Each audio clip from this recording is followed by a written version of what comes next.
lay a spacious hall filled with an array of intricate instruments. The floor was crisscrossed with cables, sprawling like a spider's web, creating an atmosphere akin to the interior of a massive spaceship. Over 100 men and women in white lab coats bustled about. Suddenly, the heavy doors at one end of the hall creaked open, and two fully armed soldiers stepped inside. Flanked between them was an elderly man with a head of stark white hair, clad in a spotless lab coat. His movements were slow and deliberate as he entered the hall, the soldiers promptly shutting the doors behind him. The researchers appeared oblivious to his arrival, too engrossed in their work to spare him even a glance. Dr. Xiao, a woman in her 40s, approached him. Her expression was a mix of exhaustion and reverence. Dr. Xiao nodded, his voice calm but eager. Any progress? The woman hesitated, nodding and then shaking her head. The human ice weapon project has entered its final, awakening phase. It's the most perilous stage yet. Before she could finish, Dr. Zhao's eyes lit up with a fervent intensity. This is the moment of truth. A lifetime of work rests on this. We must see it through to the end. The woman nodded again but couldn't suppress her concern. Doctor, are these modified soldiers really flawless? Their bodies may be strong, but their internal organs can't take the strain. Dr. Xiao chuckled, his tone dismissive. These are only the first generation prototypes. Once we succeed, there will be improvements, perfection. After that, we'll move to mass production. Once we succeed, there will be improvements, perfection. After that, we'll move to mass production. Suddenly, the hall erupted with blaring alarms. Dr. Zhao's face turned ashen as he shouted, "What's happening? Warning, warning." A synthesized voice from the system echoed. Modified soldiers unable to withstand load. Rejection reactions detected. Human ice weapon, project failure imminent. System will terminate. Damn it. Dr. Xiao slammed his fist against a nearby railing, his voice trembling with anger. It can't end like this. Stabilize them. Increase the CBT injection dosage. It can't end like this. Stabilize them. Increase the CBT injection dosage. Extract RTS, maintain balance, and administer an additional 500 cubic centimeters of J6 immediately. The researchers sprang into action, their hands moving with practiced precision. Within the glass chambers, the liquid began to bubble violently as if boiling. The children's bodies suspended within started to emit streams of tiny bubbles from their pores. The woman gasped in horror. Doctor, the blood in their bodies is starting to ignite. The children? Initiate the final protocol. Dr. Xiao barked, his expression a mixture of desperation and determination. The researchers froze for a moment, looking up at him with uncertain eyes. The woman's face turned pale as she pleaded, "Doctor, if we wake them now, their bodies..." "Are you deaf?" Dr. Xiao roared. "Activate the final protocol immediately." The room was instantly alive with activity again. Initiating final protocol. Monitoring heartbeat and respiratory systems. Abnormalities detected in heartbeat and respiration. Injecting stabilizer number 32. Stabilizer number 32 injection successful. The woman closed her eyes, tears streaming down her face as she listened to the flurry of commands. The weight of grief was almost too much to bear. Extracting CBS. A sweet feminine voice interrupted the chaos. Unable to extract CBS. What? Gasps of disbelief filled the room. A young woman, barely in her 20s, spoke in a panicked tone. The system is rejecting the command on its own. Why? Dr. Xiao bellowed, his voice hoarse and desperate. I don't know. The young woman was on the verge of tears. Then, someone pointed toward one of the chambers and shouted, "Look." All eyes turned to the glass chambers. The liquid inside was bubbling violently, almost as if it were aflame. The children's faces contorted in agony, their expressions heart-wrenchingly vivid. Dr. Xiao stood frozen, his body trembling as his face turned deathly pale. His voice was barely audible as he muttered, "It's over. All over. Doctor, all vital signs have ceased. The modified soldier's heartbeats and breathing have stopped." But Dr. Xiao could no longer hear. He stared blankly at the 36 glass chambers. The bubbling liquid began to settle, the chambers growing eerily still. The children remained suspended within, their faces frozen in twisted expressions of pain. A heavy silence enveloped the hall, broken only by the sound of quiet sobbing. 6 years of relentless effort had crumbled in the final moment. The oppressive weight of failure was suffocating. The woman wept openly, her tears flowing freely. Over the years, she had grown attached to the children, treating them as if they were her own. Now, their lifeless forms left her heartbroken. The other researchers, too, felt an inexplicable sorrow for the young lives lost. Suddenly, A man's voice broke through the despair. Number 17? Number 17. Everyone turned toward him, their eyes filled with a mixture of hope and disbelief. The man was panting, his face flushed with urgency. Doctor, modified soldier number 17. There's a faint heartbeat. What? Dr. Zhao's voice rang out like a lifeline. He sprang to his feet, shouting, "Focus all efforts on saving number 17. Now." The hall erupted into frenzied action once more. The researchers moved with renewed energy, their expressions tinged with excitement and hope. The woman clasped her hands together, tears streaming down her face as she whispered a prayer of gratitude. Dr. Zhao's gaze locked onto the glass chamber housing number 17. His voice was almost a plea as he murmured, "Number 17, you must hold on." In a dimly lit room, rows of neat, orderly tables stood in formation. Scattered haphazardly across the surface of each table were disassembled firearm components. The boys relied solely on touch, their hands moving deftly as they assembled their weapons with practiced precision. "Time's up." A sharp, authoritative voice broke the silence. Almost all the boys immediately placed their guns down, clasping their hands behind their backs and standing straight as rods. Click! A faint sound emerged just a beat behind the others, breaking the rhythm of their synchronization. Number 9-3. A middle-aged man in a drill instructor's uniform strode over to the boy who had faltered. His tone was icy as he barked, "Do you realize you were nearly a second too slow?" The boy, number 93, trembled slightly, his face pale. "I'm sorry, instructor," he stammered. "The training code, Chapter 10, Section 6, recite it," the instructor demanded. 93 gritted his teeth and yelled, his voice trembling slightly, "Never say, 'I'm sorry, instructor.'" "Good. Never forget who you are. No one can make us say sorry." "Yes, instructor." The instructor's cold eyes bore into 93. Lowering his voice, he asked, "You failed to meet the assembly standard. What should your punishment be?" 93 shivered, his voice strained as he replied, "I will accept any punishment you see fit, instructor." The instructor's lips curled into a faint, cruel smile. "I'll give you one last chance. Choose someone for a rematch." 93's face lit up with relief. "Thank you, instructor. I choose number 17. Hearing that their own numbers were not called, the other boys collectively exhaled in silent relief. The instructor's faint smile deepened. He turned and barked, "Number 17, step forward." A slim, wiry boy emerged from the line. Compared to 93's more solid frame, number 17 appeared almost delicate. His hair was slightly unkempt, and though his face was covered by the same black blindfold, his features exuded a quiet confidence. His lips curled faintly, carrying an air of nonchalance. "Number 17, the instructor said, his voice sharp. 93 has selected you as his opponent. Do you have any objections?" "None," 17 replied coolly. "Good." Removing his blindfold, he revealed a pair of bright, intelligent eyes that seemed to glimmer with life. Paired with his delicate facial features, they gave him an innocent, almost naive appearance. It was difficult to reconcile this face with the cold-blooded decisiveness he had just displayed moments ago, mercilessly killing a teammate whose corpse now lay not far away. The instructor's steady gaze swept across the faces of each trainee before he spoke in a deep, measured tone. "The morning training session is over. You have 1 hour for lunch. Afterward, assemble at the mining grounds. Anyone late need not bother returning." Everyone understood that the only ones excused from training here were the dead. The instructor cast a fleeting glance at 17 before turning on his heel and walking away.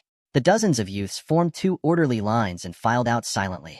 17 glanced once more at the lifeless body on the ground, shook his head, and tossed his desert eagle casually onto the table before joining the departing group.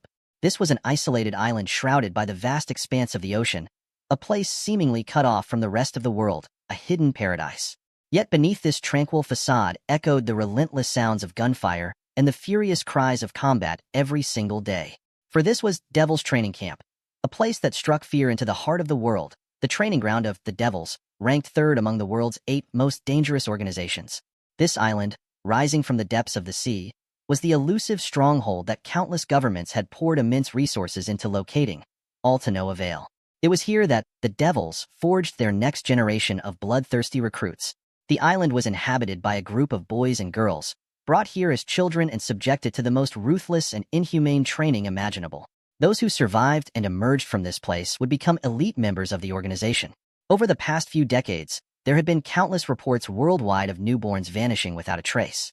Heartbroken parents were left with no answers, unaware that many of these stolen infants eventually ended up on this isolated island. Here, they were stripped of their names, given only a lifelong number as their identity. From a young age, they were denied familial bonds, friendships, or any semblance of human warmth. Only the cold embrace of bloodshed and the constant vigilance against a knife in the back from a teammate. To outsiders, Feifei's fate was undoubtedly tragic. But for the 35 remaining women, she was the luckiest of them all, for the one who violated her was 17. The cold-blooded yet composed and restrained boy who, unlike the others, was not a sadist. The other trainees, after satisfying themselves, were far less merciful. Years of pent-up rage and pressure manifested in grotesque cruelty. Some of the women were disemboweled.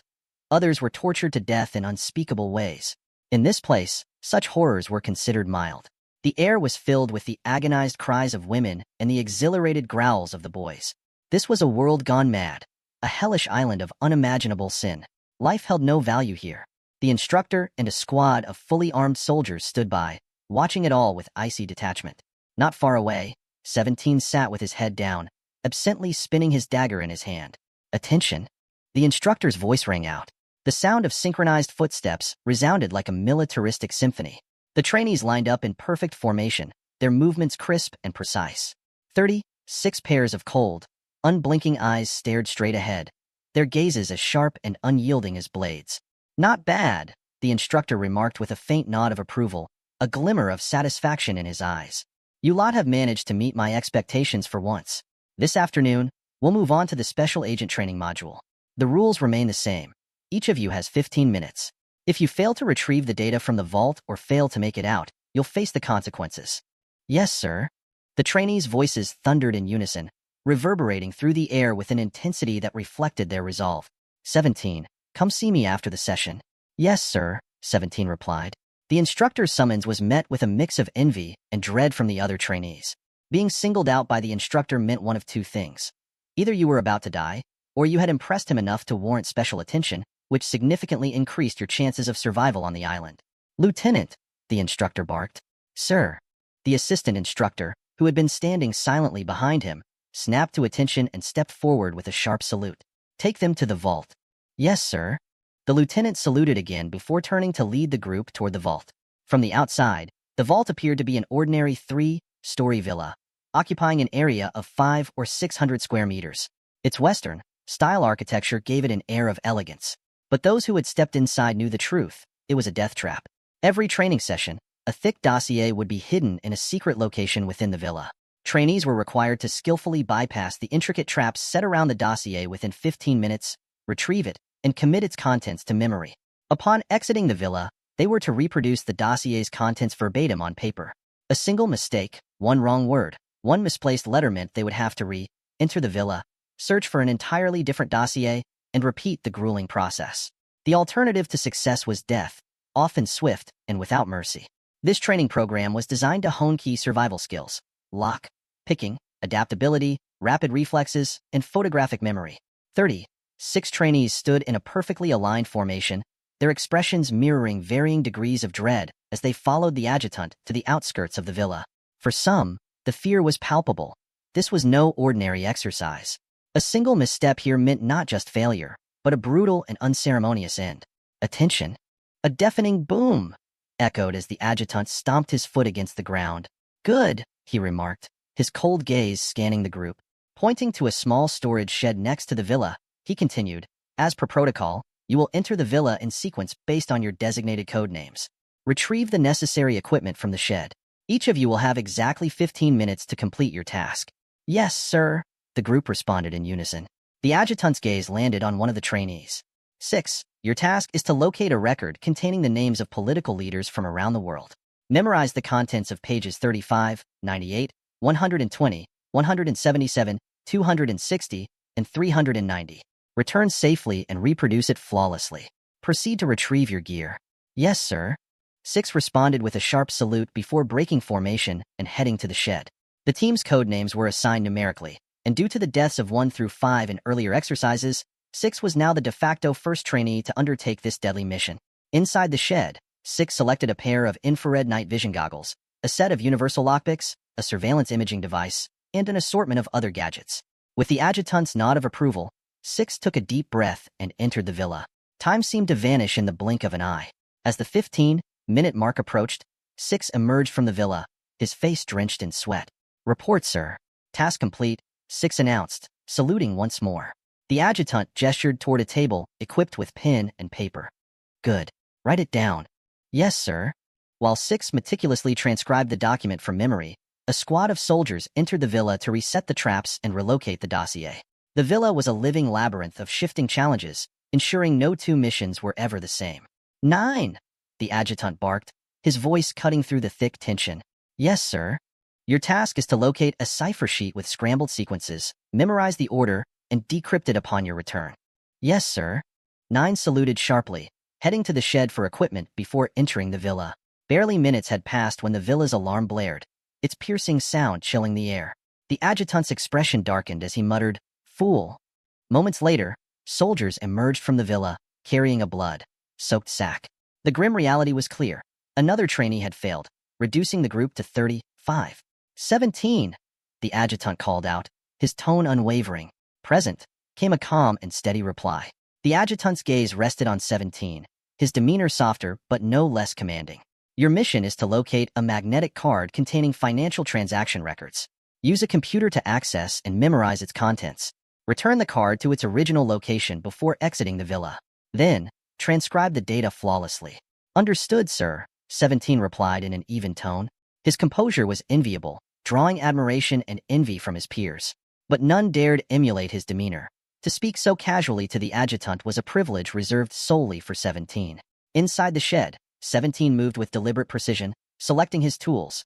A set of universal lockpicks, a pair of infrared sunglasses, a dozen miniature surveillance imaging devices, a silenced pistol loaded with 12 rounds, and a set of throwing knives. The adjutant raised a brow at the sparse selection. "Just these?" "Yes, sir." "Very well. Proceed." "Yes, sir." 17 stepped into the villa, closing the heavy door behind him. The interior was the epitome of opulence, its lavish decor exuding a sense of wealth and power.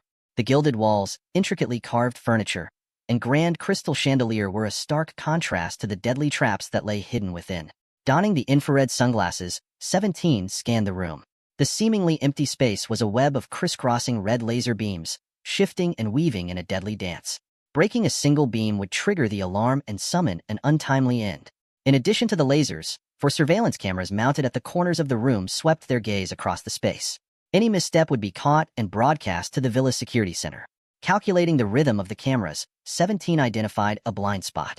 Timing his movements perfectly, he sprinted toward the wall, kicking off it to gain height and affixing a miniature surveillance imaging device to one of the cameras in a single fluid motion. Before the other cameras could swing back, he dropped behind a marble pillar, hidden once more. With practiced efficiency, 17 activated a handheld remote, emitting electromagnetic pulses from the imaging device. The camera feed froze, displaying a loop of empty footage. Even if someone were to stand directly in front of the lens now, the security monitors would remain oblivious. Repeating the process, 17 neutralized the remaining cameras on the first floor. His next challenge lay at the base of the grand staircase. 2 remaining cameras, paired with a dense field of lasers. The path forward required unparalleled precision. Crouched behind the column, 17 fixed his gaze on the cameras. The moment their lenses turned away, he launched himself forward. Vaulting fluidly over the first laser, he dropped to the floor, flattening his body to slide beneath the second. Rising in one swift motion, he twisted and turned like a shadow, weaving through the maze of lasers with inhuman agility. Reaching the staircase undetected, 17 neutralized the final 2 cameras. Only now did he allow himself a moment to survey the ground floor. His meticulous search turned up no signs of the magnetic card. Checking his watch, he noted that nearly 2 minutes had passed. Without hesitation, he ascended to the second floor. The second floor was markedly different from the first. A long hallway stretched before him, lined with countless doors. At the far end of the corridor, 3 armed guards patrolled, their movements deliberate and alert. Their presence signaled that the card was likely hidden in one of the secured rooms ahead. They were captured minors, forced into the role of bodyguards. When the soldiers brought them here and handed them weapons, they made it clear. If they could kill the intruding trainees, they would earn their freedom. Otherwise, they could only await their death at the hands of the trainees. Desperate to survive, these individuals were naturally inclined to fight with everything they had. 17 cautiously peeked out, observing his surroundings. He saw only 3 men patrolling, and there were no surveillance cameras installed above. He quickly retracted his head. After mentally calculating the timing and positions, he suddenly darted out from the stairwell. With a swift flick of his right hand, 3 cold flashes shot out toward the 3 targets. The 3 miners had no time to react. The 3 throwing knives struck simultaneously, embedding themselves in their right shoulders. A sharp pain numbed their right arms, rendering them incapable of pulling their triggers. Just as they were about to let out cries of pain, another set of 3 knives came whizzing through the air, this time piercing their throats. The 3 men collapsed slowly to the ground. At that moment, 17 rushed forward, using both hands and 1 foot to brace the falling bodies, ensuring they made no noise as they hit the floor. This entire sequence unfolded with lightning speed. From the moment 17 threw the first set of knives to the moment he caught the collapsing bodies, only 2 or 3 seconds had passed. There was a reason behind 17's use of 6 throwing knives. Anyone facing an enemy would instinctively aim for vital points to neutralize the threat immediately. However, many people were unaware that even in their final moments, individuals could muster a small amount of strength to struggle. If their fingers retained enough strength to pull the trigger as the knife struck, the gunfire would alert others. Thus, 17's first set of knives targeted a specific acupoint in their right shoulders, rendering their entire right arms useless. Only then, before they could cry out, did he throw the second set of knives to strike their vital points. This was the perfect assassination plan. After laying the 3 bodies down quietly and hiding them, 17 began systematically searching the second floor. The floor housed nearly 20 rooms, most of which were bedrooms. Apart from 2 rooms filled with oil paintings, there were no significant clues. However, several rooms had people hiding inside. Each one was silently eliminated by 17 without alerting anyone else. When he reached the last door on the second floor, 17 pressed his ear against it and detected faint breathing sounds inside. Judging from the breaths, there were 2 people inside, one near the door and the other farther away. 17 frowned slightly. The other rooms had only 1 occupant, making silent kills relatively straightforward. But this room had 2 people, making it significantly more challenging, especially since they were positioned apart. Killing one was likely to alert the other, unless both could be taken down simultaneously. 17 didn't ponder for long. He listened carefully through the door, focusing on the almost imperceptible breathing sounds and estimating the positions and heights of the 2 individuals. This was a skill he had mastered during devil training. Every individual's breathing correlated with their height and weight. For example, heavier individuals had shorter, heavier breaths, while taller people's breathing was longer and steadier. After stepping back slightly, 17 drew a silenced pistol and fired twice through the door. 2 nearly inaudible thwip sounds echoed, and 2 holes appeared in the door. Inside, 2 muffled thuds followed. While 17 preferred cold weapons, he had to admit that firearms were sometimes far more effective. Using a master key, he unlocked the door and entered. 2 bodies lay on the ground, each with a bullet hole in the center of their foreheads. Both men stared wide-eyed, unable to comprehend how they had died. The room contained a few computers and a bookshelf, but nothing else. After a thorough search yielded no clues, 17 proceeded to the 3rd floor. 5 minutes had now elapsed. The 3rd floor was the most dangerous part of the entire villa, filled with traps and mechanisms. Around 80 to 90% of trainees met their end on this floor. At its deepest point was a high-tech vault. Without a specific method, it was impossible to open the vault in a short amount of time. Usually, the mission's ultimate objective was stored inside this vault. However, there were exceptions. Sometimes the instructors would, playfully, place the objective in plain sight, in the easiest-to-reach locations that most would overlook.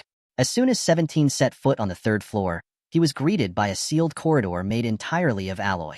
Having been here twice before, he knew that this seemingly short 10-meter passage concealed deadly traps. On his first visit, automated machine guns emerged from the ceiling. On his second, the doors at both ends sealed shut, and toxic gas sprayed from small holes in the walls. Both times, he narrowly escaped with his life. What new danger awaited him this time? Donning infrared goggles, 17 scanned the corridor. Seeing no infrared beams, he cautiously stepped into the alloy passage. Despite the short distance, he took 30 seconds to traverse it, a testament to the deep impression this corridor had left on him. Yet, this time, nothing seemed to activate as he approached the exit. 17 was puzzled. Why would the instructors show such mercy and grant him special treatment? Could it be that the soldiers had forgotten to activate the traps? Just as he cautiously reached the exit, the doors at both ends of the corridor silently slid shut. His entire body tensed. He knew the mechanisms had been triggered. A faint zzz sound followed, and several laser beams emerged from the walls, resembling glowing wires as they slowly moved toward him. These laser beams were X-ray plasma lasers, with temperatures exceeding 11,000 degrees Celsius, enough to vaporize any material instantly. They could slice through solid steel walls effortlessly, reducing them to fragments in mere moments. Having studied advanced espionage tactics, 17 was well aware of the terrifying power of these lasers. When they passed through a human body, they would mercilessly sever limbs or torsos, instantly evaporating the blood around the incision. The referee produced a fresh basketball, and the game resumed. However, the earlier incident had completely rattled Yaxin. His concentration shattered. He made mistake after mistake, allowing Seba's team to dominate the court. The score gap widened rapidly, leaving Yaxin's team in disarray. By this point, the result of the match was a foregone conclusion. Most of the crowd had lost interest in the game itself, their discussions revolving around 17's incredible strength and chilling demeanor. Malian nudged Wenwei lightly and whispered, "Wenwei, your friend is amazing." Wenwei smiled faintly but didn't respond. In truth, she was just as shaken by 17's earlier display as everyone else. The power of his punch and the coldness in his eyes had left a deep impression on her, sending a chill down her spine. She glanced in the direction where 17 had left and murmured, "Let's go." "Go? But the game's not over yet," Lise said, confused. Wenwei shook her head. "It doesn't matter anymore. Let's just leave." As she spoke, she grabbed her two female companions and turned to leave, once again stirring up a wave of commotion among the crowd. Wenwei's departure had an unexpected ripple effect on the game as well. Both teams on the court stopped their actions simultaneously, staring in stunned silence at her gradually retreating figure. In the wake of Wenwei's exit, many of the male spectators lost interest in the game altogether. They left in small groups, and in no time, the once bustling basketball gym saw its audience shrink by nearly half. With the main attraction gone, the game itself seemed to lose its significance. Shiba turned to Yusun, a faint smile on his face. "Shall we continue the match?" he asked. Yusun glanced at the scoreboard, 53-37, with more than half the game remaining. He knew full well that calling it off now would mean conceding defeat entirely. Clenching his teeth, he responded, "Continue." Shiba let out a light snort, then called his team together to realign their formation, preparing for the next phase. However, the match resumed with little of the vigor and intensity it had started with. Both sides seemed to have lost their earlier drive and passion, unable to replicate the thrilling exchanges from before. By the time the game concluded, the number of spectators had dwindled to a mere third of its original size, leaving the basketball gym eerily quiet. Shiba secured a decisive victory over Yusun with a score of 108-84. As the two left the court, Shiba made sure to remind Yusun, "Don't forget your promise." Yusun shot him a venomous glare, snorted heavily, and stormed off without another word. His shoulders trembled as he walked, a clear indication of his unwillingness to accept such a crushing defeat. Shiba watched Yusun's retreating figure with a calm smile, then leaned in close to one of his teammates and whispered, "Look into that guy from earlier, his identity and background." The teammate nodded without hesitation. He didn't even bother changing out of his gear or wiping off the sweat that clung to his skin before hurrying out to complete the task. Meanwhile, 17 and Kadisi had returned to their classroom. 17, if I hadn't stopped you earlier, would you really have gone up there and killed Yusun? Kadisi asked. Now that they were alone in the room, she didn't feel the need to hold back her questions. With his eyes closed, 17 leaned back against his chair, answering indifferently, yes. Kadisi paused to process his response, then said, 17, can you try not to be so impulsive in the future? 17 slowly opened his eyes and looked at her. Sighing softly, Kadisi continued, I know you're strong, and you're not afraid of anything. But everyone here comes from a powerful family. Take Yusun, for example. His father is a high-ranking official. If something happens to him, his father will definitely come after my dad. 17 closed his eyes again and replied, understood. Kadisi's words rang like a warning bell in his mind, reminding him that he couldn't afford to act recklessly anymore. As her bodyguard, his primary duty was to protect Kadisi, not to engage in unnecessary disputes. 17, Kadisi called after a brief silence. What are you thinking about? Nothing, he replied, shaking his head slightly. Do you want to get some rest? No need. Kadisi hesitated for a moment before asking, 17, why do you always keep your eyes closed? It helps me stay alert, 17 explained plainly. Conserves energy. Keeps me from wasting effort on unnecessary things. 17, Kadisi said as she scooted her chair closer to him, narrowing the distance between them. Can you tell me about your past? 17 shook his head firmly. No. Why not? Kadisi pouted, her face full of disappointment. I'm really curious. You don't have to tell me anything classified. Just talk about your normal life. What do you usually do? 17 opened his eyes slightly, casting her a brief glance. With an almost detached tone, he answered, Kill people. Kill people? Kadisi's eyes widened in shock as she stared at him. The word, kill, rolled off his tongue as casually as if he were discussing the weather. Do you kill people every day? Pretty much. And how do you kill them? Do they just stand there and let you do it? She asked, her curiosity almost childlike in its simplicity. For the first time, 17 felt a twinge of helplessness. Kadisi's innocent questions left him at a loss for how to respond. He finally answered in a resigned tone, "If they don't kill me, then I'll kill them." Her eyes blinked rapidly as she processed his words, and her mind involuntarily drifted to the day their estate was attacked. The harrowing memories of that day now made sense. 17's composure and precision in the face of danger came from a life steeped in such deadly encounters. Without realizing it, Kadisi reached out a hand, her fingers instinctively moving toward his hair. She wasn't sure why she felt the urge to do it. It just happened naturally. But before her hand could make contact, 17 sprang up from his chair with the swiftness of a predator, his right hand darting to the hilt of the knife at his waist. His sharp gaze swept across the room, his entire body radiating an aura of vigilance. Startled, Kadisi flinched and turned her eyes toward the door, her heart pounding with unease. A tall figure emerged slowly in the doorway. When they finally saw the person's face, 17's pupils contracted sharply, while Kadisi fell into a contemplative silence, her expression betraying a mix of confusion and thoughtfulness. The man in the doorway was tall and broad-shouldered, his sharp, stoic features exuding an air of calm authority. His golden-toned skin, characteristic of an Eastern heritage, gleamed faintly in the sunlight. His stance was steady and commanding, as though rooted to the ground like an unshakable mountain. This was none other than the sniper Ao Feng. 17 had crossed paths with him in a close combat encounter before and recognized him immediately. Though Kadisi had seen footage of their battle, Ao Feng's face had been obscured by war paint at the time, leaving her unable to identify him. Still, the oppressive aura emanating from him was unmistakable. Ao Feng's gaze lingered briefly on Kadisi before shifting to 17. A faint smile played on his lips as he greeted, "Long time no see, 17." 17's jaw tightened, his eyes full of wariness. "How did you find us?" he asked. Ao Feng chuckled. "Finding you wasn't difficult, especially with a bodyguard as flamboyant as you. First day of school, you pick a fight with the mayor's son.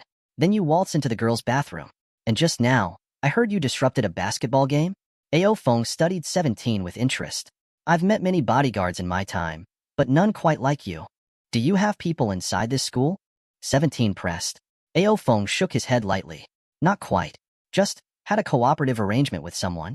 Even so, 17 remained in a combat-ready stance, his sharp gaze fixed on Ao Feng. "What do you want?" he demanded. Ao Feng tapped his temple with a finger. "Forgotten already? We still have an unfinished fight, don't we?" 17's eyes flicked briefly to Kadisi before narrowing in thought. After a pause, he replied, "Not now." Leaning casually against the doorframe, Ao Feng smirked. "That's not up to you. Unless, of course, you want to spend every day being ambushed on your way to and from school. And even if you don't care about your own safety, aren't you worried about hers?" He tilted his chin toward Kadisi. The mention of Kadisi sent a fresh wave of icy hostility through 17. His killing intent locked onto Ao Feng in an instant. But Ao Feng remained unfazed, his demeanor relaxed. "Not bad," he said with a chuckle. "That killing intent of yours is impressive. You'd make a great mercenary." He paused, then added, "Relax. I promise she'll be safe during our fight. Even if you lose, I'll make sure she gets back unharmed. Deal?" After a moment of deliberation, 17 straightened his posture. "Fine. I'll go with you." 17. Kadisi clutched his arm tightly, her face full of concern. 17 gently patted her hand in reassurance. "If I refuse, he'll attack immediately," he said calmly. Ao Feng laughed. "You sure know me well. Too bad you're not a woman." 17 ignored the jab and stared coldly at Ao Feng. "Let's get this over with." "Where?" Ao Feng gestured with his head. "Follow me." Together, 17 and Kadisi trailed behind Ao Feng as he led them to the parking garage. He opened the door of an off-road vehicle and said, "Get in." Without hesitation, 17 climbed into the car, his expression unreadable. Kadisi, however, clung tightly to his arm, unwilling to let go even for a moment. Ao Feng started the engine and drove off swiftly, leaving the school grounds behind. As they passed through the gates, 17 remarked, "Your network must be impressive to move so freely within a place as secure as this." Ao Feng replied cryptically, "Some things are better left unsaid." "You should understand that. Then you should also know that no one can leave that organization alive." From the darkness, Ao Feng chuckled softly, the sound echoing eerily in the vast warehouse. Well, rules are meant to be broken, aren't they? If someone like you wanted to leave, I'm sure even the devil would hesitate to stop you. 17 didn't reply immediately. Instead, he adjusted his position slightly, pressing his back against the cold surface of a large crate. His breathing was steady, his grip on the B-4 submachine gun firm yet relaxed. Hesitation, he finally said, his voice low and calm, is not in their nature. Ao Feng let out a short laugh, his voice moving slightly, signaling that he was on the move. You're right about that.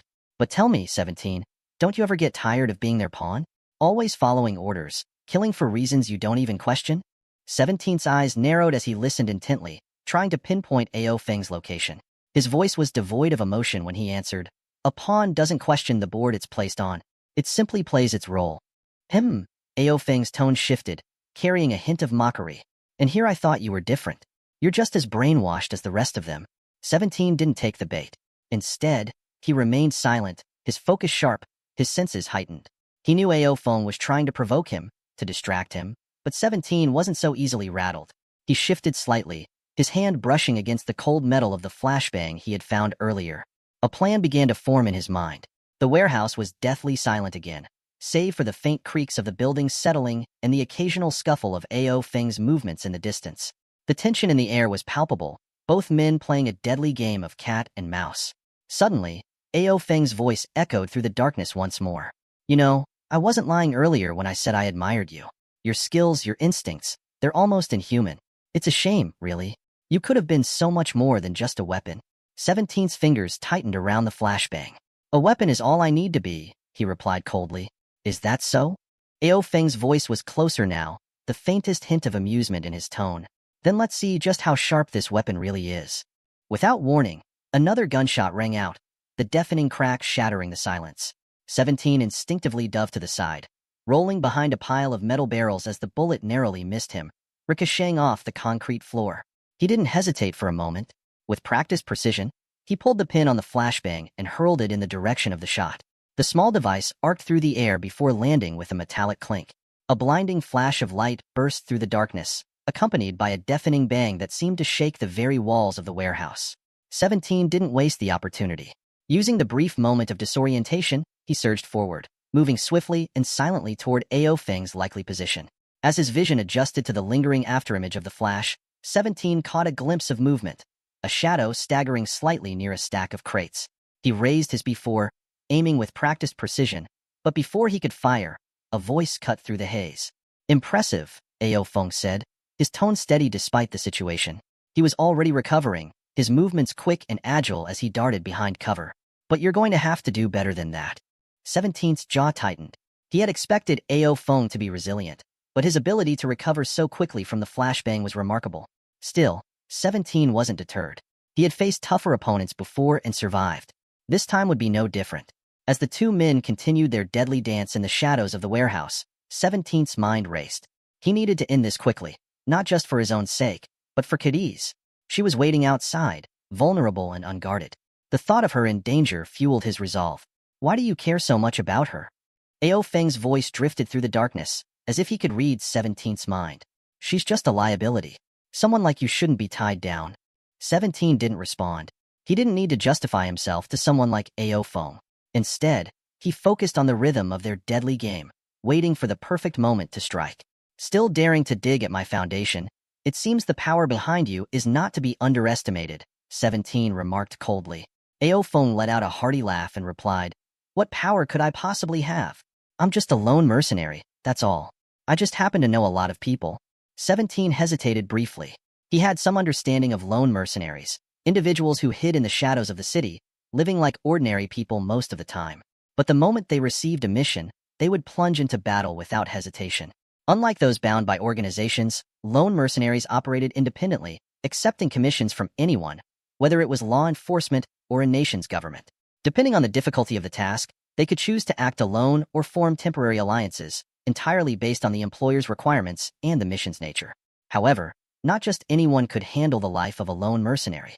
Without teammates to rely on, their missions often carried significantly higher risks. In the world of assassins, such individuals were often referred to as urban hunters. Though 17 knew Ao Feng was a mercenary, He never imagined he was a lone mercenary unaffiliated with any organization. No wonder Ao Feng excelled in both ranged and close combat.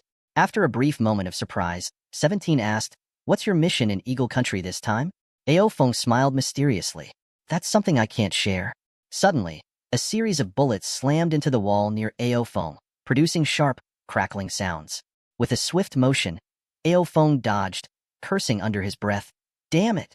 Playing dirty, huh?" 17 responded nonchalantly. "This is a fight to the death. What fairness are you expecting?" Ao Feng froze for a moment before laughing. "Talking to you is really something. I almost forgot we were trying to kill each other."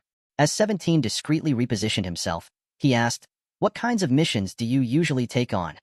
Hearing the subtle shift in 17's voice, Ao Feng adjusted his own position accordingly.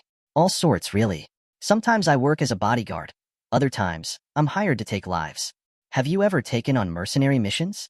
17 asked, his curiosity piqued. Ao Feng sighed bitterly. "Large-scale and small-scale battles. Those are usually jobs I take directly from military groups. For lone mercenaries like us, it's rare for anyone to hire us for conventional mercenary work." "What about spy or covert ops?" 17 inquired further. Ao Feng shook his head with a wry smile. "I haven't received training for that kind of work, so no, I haven't taken on those missions." "You really are honest," 17 commented from yet another direction. Ao Feng chuckled helplessly. "These secrets I'm only sharing with you. Don't go spreading them around." "Why not?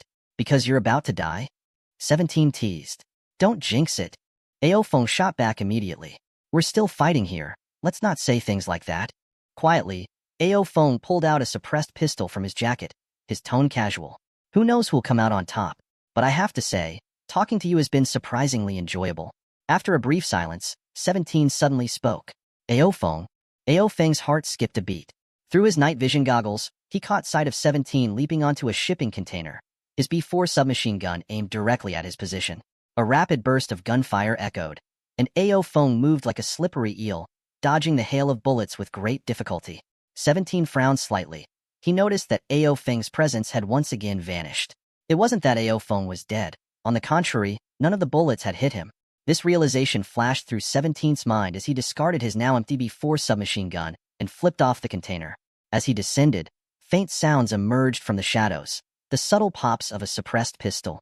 Still midair, 17 swiftly pulled out a T2 semi-automatic rifle and unleashed a barrage of bullets toward the direction of the pistol fire. Two muffled grunts followed, one from 17 and the other from Ao Feng. 17, still in midair, couldn't evade entirely and took a bullet to his lower abdomen. Fortunately, the distance between them reduced the bullet's penetration, so it didn't go too deep. On the other hand, Ao Feng hadn't anticipated 17's lightning-fast reaction. The moment he fired his pistol, 17's counterattack had already begun. Since 17's shots were more of a calculated spray rather than a precision strike, they emitted no killing intent, catching Ao Feng off guard and resulting in him taking a hit. As soon as his feet touched the ground, 17 darted behind a pile of debris, his tone cautious. "So, should we call this a draw?" Ao Feng's voice came, slightly strained. "Sure, let's call it that." "Ao Feng," 17 called softly. There was a pause before Ao Feng responded.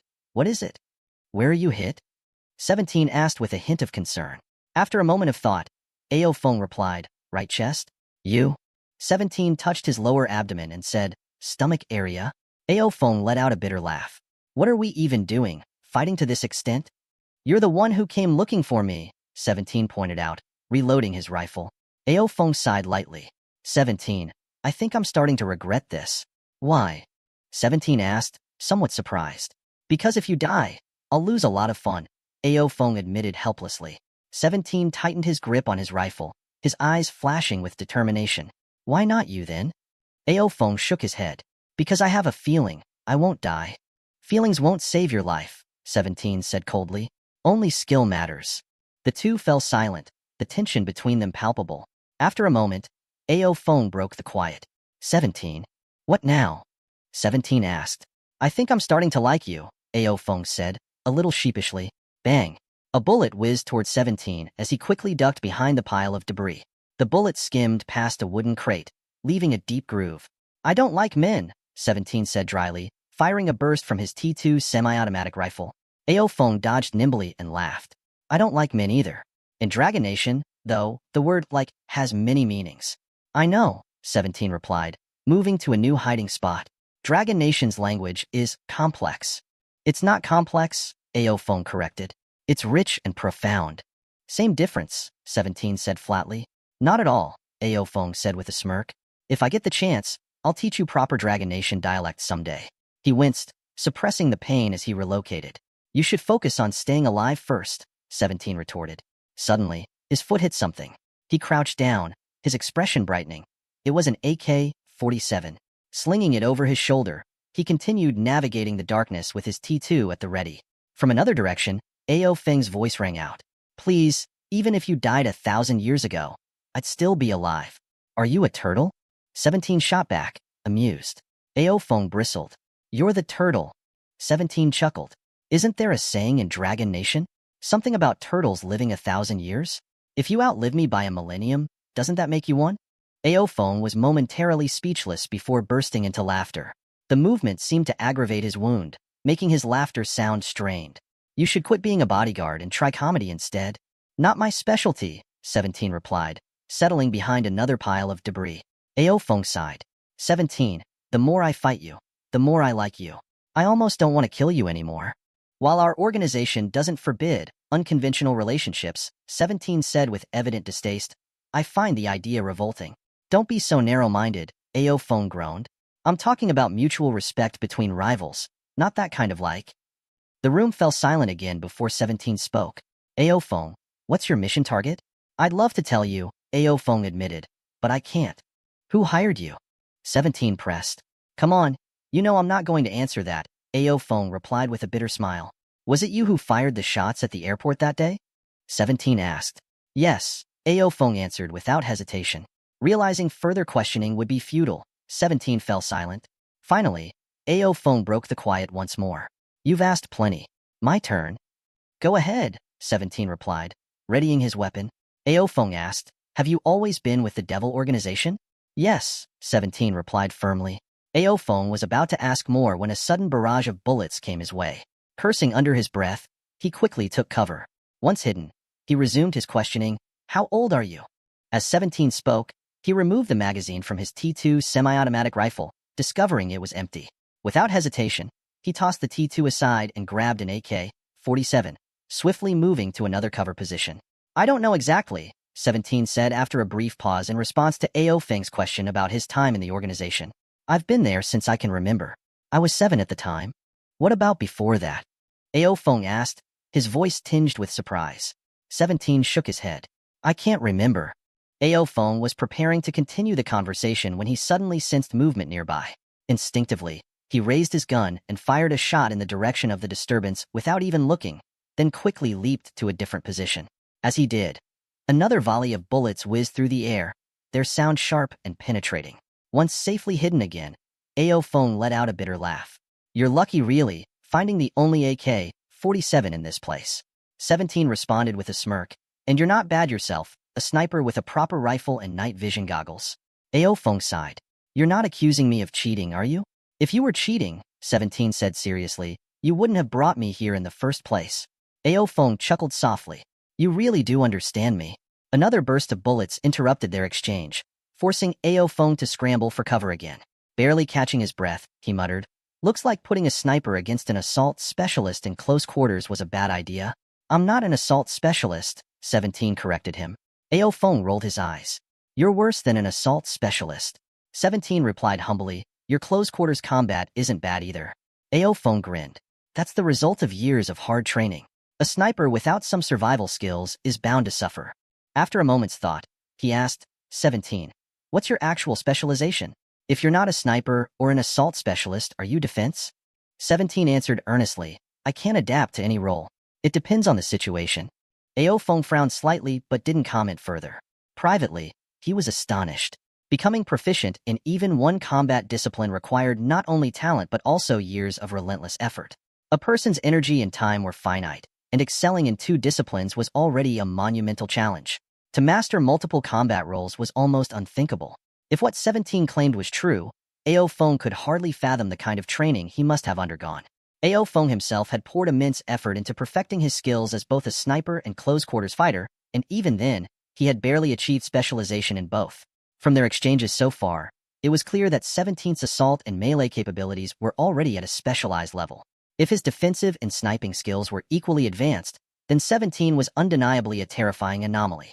The realization that he had been fighting such a monster all this time, and only managing a draw, sent a chill down Ao Feng's spine. Suddenly, the metallic clatter of something falling snapped Ao Feng out of his thoughts. Turning toward the sound, he was met with a blinding flash of white light. The searing brightness stung his eyes, forcing him to shut them instinctively. Almost immediately, he realized the danger he was in. Without hesitation, he tossed his sniper rifle aside and drew his silenced pistol as fast as he could. The discarded sniper rifle momentarily obstructed 17th's movements, delaying him just enough that by the time he aimed his AK-47 at Ao Feng, the barrel of Ao Feng's silenced pistol was already trained on him. Neither of them fired. Their weapons remained locked in a silent standoff. Thanks to his night vision goggles, Ao Feng's eyesight recovered quickly. 17, though he had turned his body away from the flash, was still slightly affected by the sudden burst of light in the darkness. As a result, their recovery times were roughly the same. Ao Feng smiled wryly. "Shall we call this a draw?" "Fine," 17 said dispassionately. At that moment, the sound of approaching police sirens broke the tension. Both men froze briefly before lowering their weapons. Ao Feng, 17, and a young woman named Kadisi were taken to the police station. Upon learning that Kadisi was the daughter of the wealthy tycoon Maddie, the officer's attitude shifted drastically, turning from stern to deferential. They promptly informed Maddie of his daughter's situation. 3 hours later, Maddie arrived in a hurry, accompanied by his trusted men, Sha Jiang and Spider. After ensuring Kadisi's safety, he arranged for 17, who had just undergone surgery to remove a bullet, to be released from police custody. Throughout the ordeal, Maddie refrained from asking too many questions about the incident. Instead, he showered 17 with praise. According to Kadisi's statement to the police, the assailants had packed a vehicle with explosives and used it to threaten 17 and her into accompanying them. During the journey, 17 cleverly provoked the leader into a one-on-one duel. Reluctantly, the leader brought them to a warehouse used by his organization, which ultimately led to Kadisi's rescue. The police later discovered a stash of remote-controlled explosives in the car and a cache of weapons in the warehouse, solidifying Kadisi's version of events. As a result, the warehouse was officially listed as a terrorist base. Ironically, the warehouse owner, a completely uninvolved party, was now considered a member of a terror cell, all because Ao Feng had broken in and used the location without permission. On the ride back to the estate, Maddie couldn't stop praising 17. Despite his pale complexion from pain and blood loss, 17 remained stoic, responding only with a curt, "Oh," or "It's my duty," to Maddie's gratitude. Meanwhile, Kadisi wore a smug expression, as if to remind 17 that without her fabricated story, he might not have been so lucky. After all, Maddie was not the type to forgive recklessness, especially when it endangered his daughter.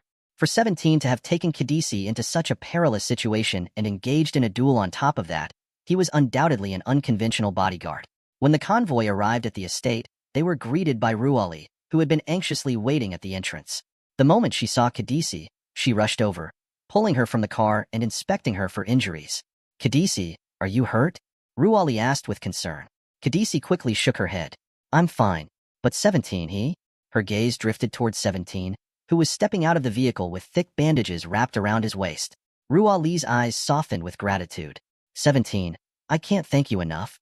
"It's my duty," 17 replied with a subtle nod. His response wasn't out of arrogance, but simply because he saw no need to explain further. Since Kadisi had already spun her tale, he saw no reason to contradict it, especially as it was motivated by her concern for him.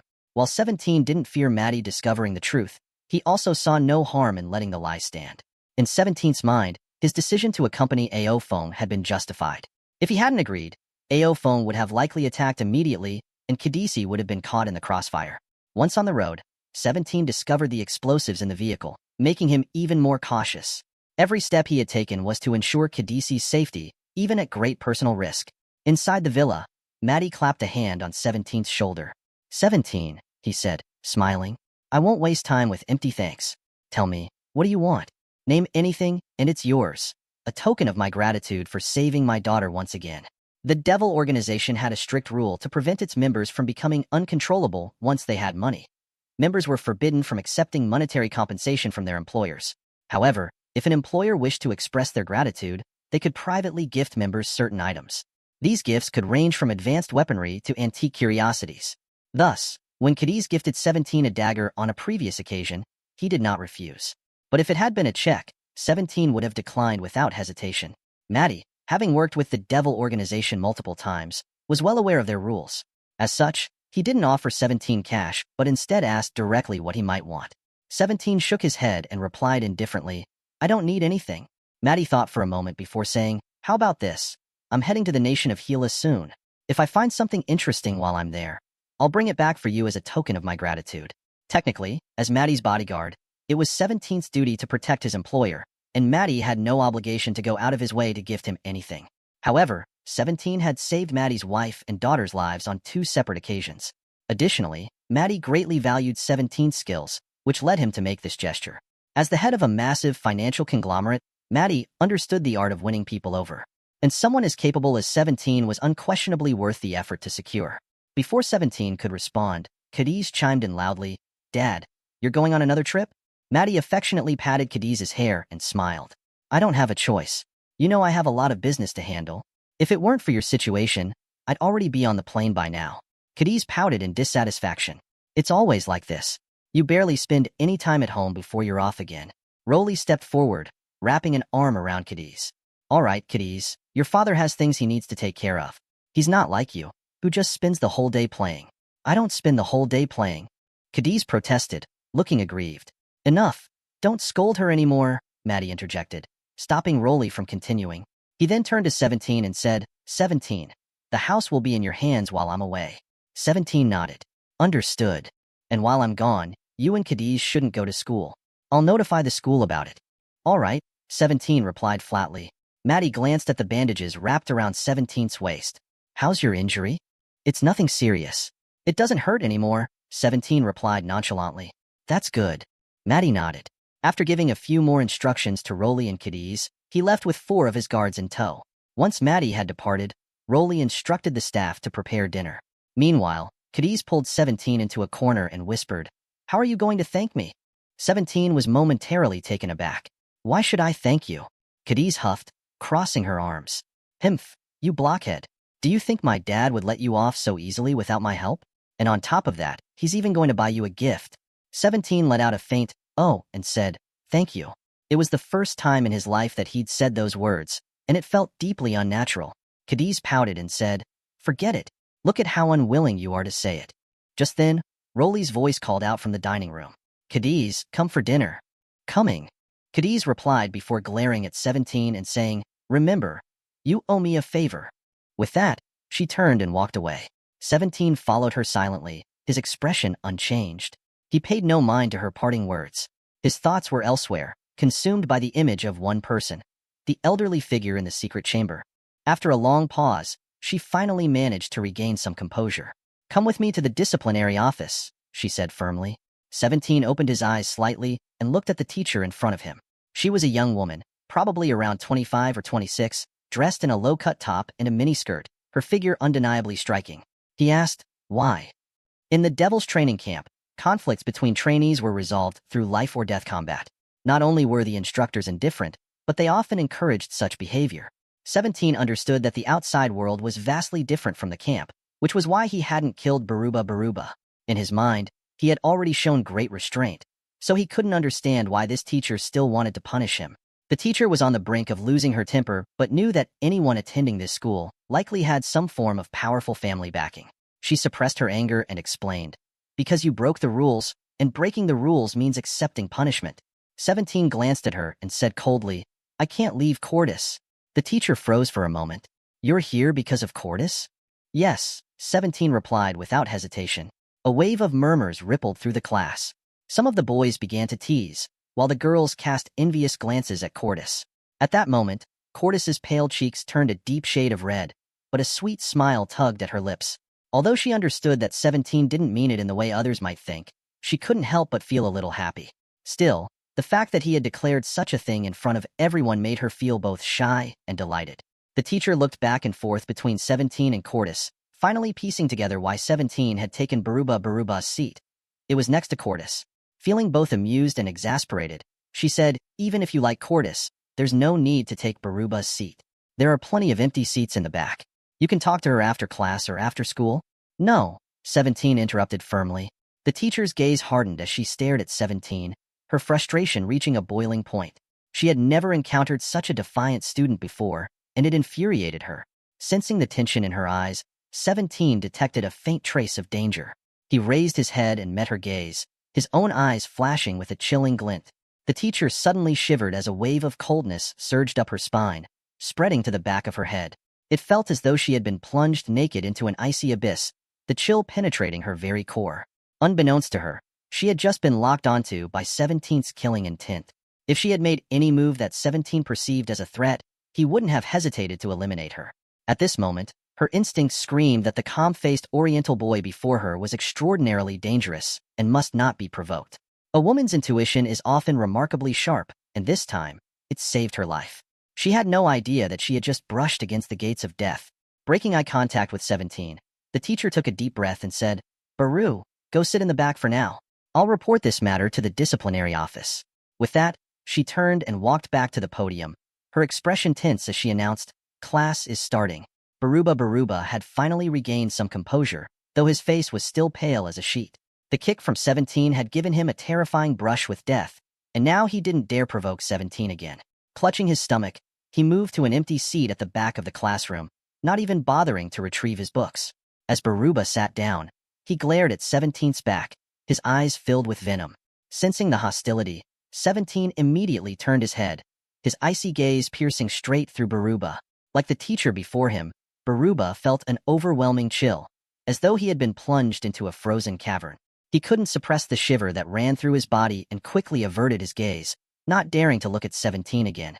Only when 17 finally turned back did Baruba realize his entire body was drenched in cold sweat. The first class passed quickly. When the bell rang, signaling the end of the lesson, the teacher hastily gathered her materials and left the room. She had no idea what she had taught during that class. Her mind had been preoccupied with 17's cold, emotionless eyes. She had never seen anything like them, and now all she wanted was to head straight to the principal's office to look up this Liu Yang's background. As soon as the teacher left, the class erupted into chatter. Many pairs of eyes darted towards 17 and Cordis. Two of Cordis's friends approached her, prompting 17 to eye them warily. One of the girls said, "Cordis, it's been a while since you came to class." Cordis smiled. "I've just been busy with some things at home." The other girl chimed in, "Want to walk around the courtyard with us?" Their eyes flickered towards 17 as they spoke. Cordis hesitated for a moment before glancing at 17. "Want to go to the courtyard for a bit?" 17 replied with an indifferent, "Okay," standing up and following Cordis and her two friends out of the classroom. As their figures disappeared, the hushed whispers in the classroom grew louder. The topic of every conversation revolved around 17 and Cordis.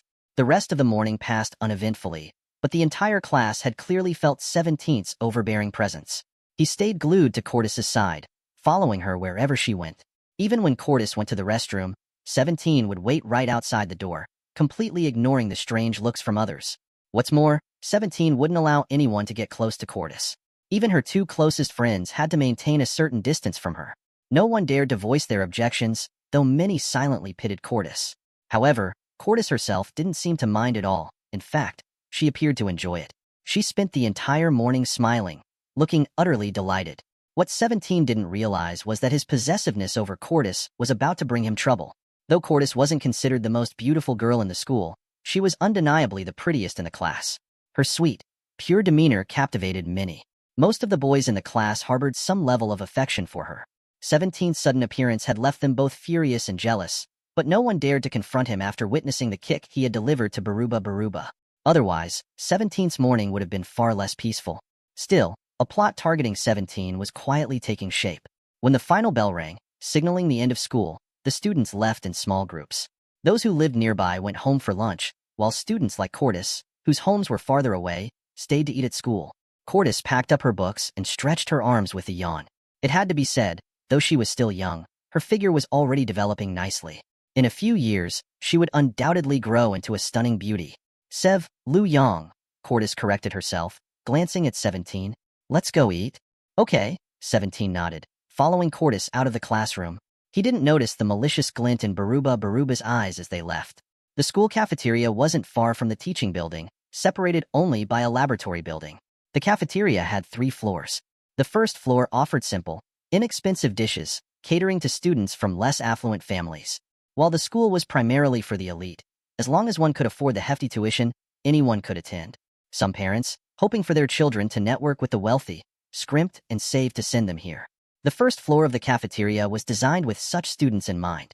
There weren't many people on the first floor, only a few dozen, since most of the students here came from wealthy families. The second and third floors of the cafeteria offered more upscale dining options at significantly higher prices. The only difference between them was that the second floor had an open dining hall, while the third floor consisted of private rooms. Cordis led 17 directly to the third floor. 17 didn't care about these distinctions. After all, he wasn't the one paying, and it was his first day at the school, so he had no idea about the cafeteria's rules anyway. Cordis. As soon as the two of them reached the third floor, a girl waved in their direction. 17 recognized her as one of the two friends who had approached Cordis earlier that morning. Her name was Haisha, and the other girl was named Laman. Cordis smiled and walked over to Haisha. When Haisha noticed 17 following close behind, she paused briefly and shot Cordis a questioning glance. Cordis shook her head lightly and said, "Let's all go together." "All right," Haisha replied, though she gave 17 a peculiar look before turning around and leading Cordis and 17 into one of the private rooms. The room was a mid-sized private dining space, large enough to accommodate 5 or 6 people. When 17 entered, he found that 5 people were already inside. Among them were 4 boys and 1 girl. The girl, naturally, being Cordis's other friend, Laman. Of the boys, 17 only recognized 2 as classmates, while the other 2 were unfamiliar. The 2 boys whom 17 didn't recognize lit up with smiles when they saw Cordis. However, when they noticed 17 entering the room alongside her, their expressions froze momentarily. One of the boys fixed his gaze on 17, and his face darkened visibly. "Haven, you're here too," Cordis said cheerfully, linking her arm through 17's. She then introduced him, Lu Yang. "Let me introduce you. This is Haven, Haisha's older brother and a third-year student at our school. That's his classmate, Boda. You already know these two, Koya and Yasato, from our class. Everyone, this is my boyfriend, Lu Yang." Cordis tightened her grip on 17's arm as she spoke, flashing a sweet smile. "Lu Yang." Haven's lips curled into a faint smile as he extended a hand. "Nice to meet you." 17 furrowed his brow slightly, but still reached out to shake Haven's hand. Haven was a member of the weightlifting club and had considerable strength. Intending to make things difficult for 17, he squeezed down hard during the handshake. However, his confidence quickly turned to surprise. What he felt in his hand wasn't flesh, but something akin to a solid brick, unmoving no matter how much force he applied. He glanced at 17, only to find the latter's expression completely relaxed, even carrying a hint of lazy indifference, as though he hadn't exerted any effort at all. Realizing he had met his match, Haven discreetly released his grip and smiled. "My apologies. It seems we have one extra person. Looks like this room won't be big enough. Cordis, shall we move to a larger private room?" "Sure," Cordis agreed without hesitation, completely unaware of the subtle contest of strength that had just occurred between Haven and 17. The group of 8 relocated to a larger private room that could seat 10 people. Haven slid the menu across the table to 17, saying, "Why don't you order?" 17 shook his head and pushed the menu back toward him. The mood in the room immediately grew tense. Men in Eagle Country placed a high value on gentlemanly etiquette. When someone handed you the menu and invited you to order, it was customary to at least select 1 or 2 dishes, even if you didn't care to. Refusing outright, as 17 had done, could easily be interpreted as a sign of disrespect. Of course, 17 was well aware of this cultural nuance. During his time in the Devil's training camp, he had undergone etiquette training tailored to various high society customs around the world. However, he saw himself as a bodyguard in this situation, not an undercover operative or spy mingling in high society. He had no intention of indulging these kids in their games of gentlemanly pretense. Although he was only 17 years old, his years of life and death training had forged a maturity far beyond his age. "I'm sorry," Cordis said apologetically, trying to smooth things over. "Lu Yang is from Dragon Country, and things are a bit different there compared to Eagle Country." "Oh," Haven said, feigning sudden understanding. He smiled and added, "No problem." With that, he retrieved the menu and began ordering for the group. The kitchen on the 3rd floor was efficient, and the dishes were quickly brought to the table. The group dined elegantly, savoring each bite while chatting and laughing. Only 17 remained silent, his head bowed as he devoured his food with astonishing speed. The others exchanged increasingly odd glances as they watched him. In Eagle Country, dining was considered an art form. People, especially ladies, were expected to take small, delicate bites, pausing between each one. Eating in rapid succession was frowned upon. 17 found such rules utterly pointless. To him, time equaled survival. The sooner he finished eating, the sooner he could recover his strength and prepare for whatever came next. While the others were still nibbling at their first few bites, 17 had already cleared his plate. His eating habits left everyone, including Cordis, staring at him in stunned silence. Even Cordis held her knife and fork mid-air, her eyes wide with disbelief. Ah! Exhaling deeply, 17 set down his utensils and announced, Cordis, I need to use the restroom. Oh, huh? Cordis snapped out of her daze, her face instantly flushed with embarrassment. The others' expressions turned even stranger, their gazes darting between the two of them. In Eagle Country, mentioning the restroom at the dining table was already considered impolite. To make matters worse, 17's tone seemed to suggest he expected Cordis to accompany him. Though Haven's anger simmered beneath the surface, he maintained a polite facade. Smiling, he offered, I'll take you there. 17 stood up, taking hold of Cordis's arm. Let's go. Haven quickly exchanged a glance with Boda. Boda stood as well, saying, I'll come too. I was just thinking the same, Haven added. The others chimed in as well, all claiming they needed to use the restroom.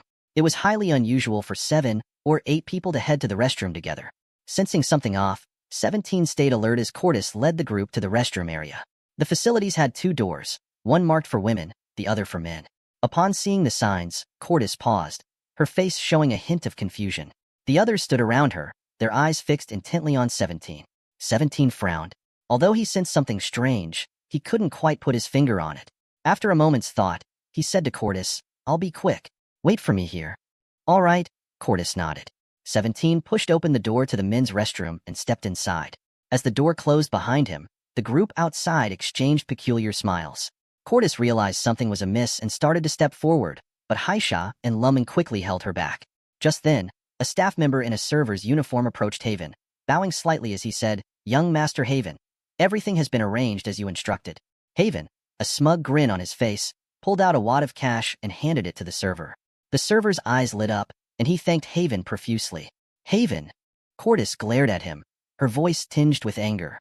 Before Haven could respond, a sharp scream came from the restroom 17 had entered. Bang! The door was flung open, and a girl dressed in a white sweater and a black skirt stormed out, her face flushed with embarrassment.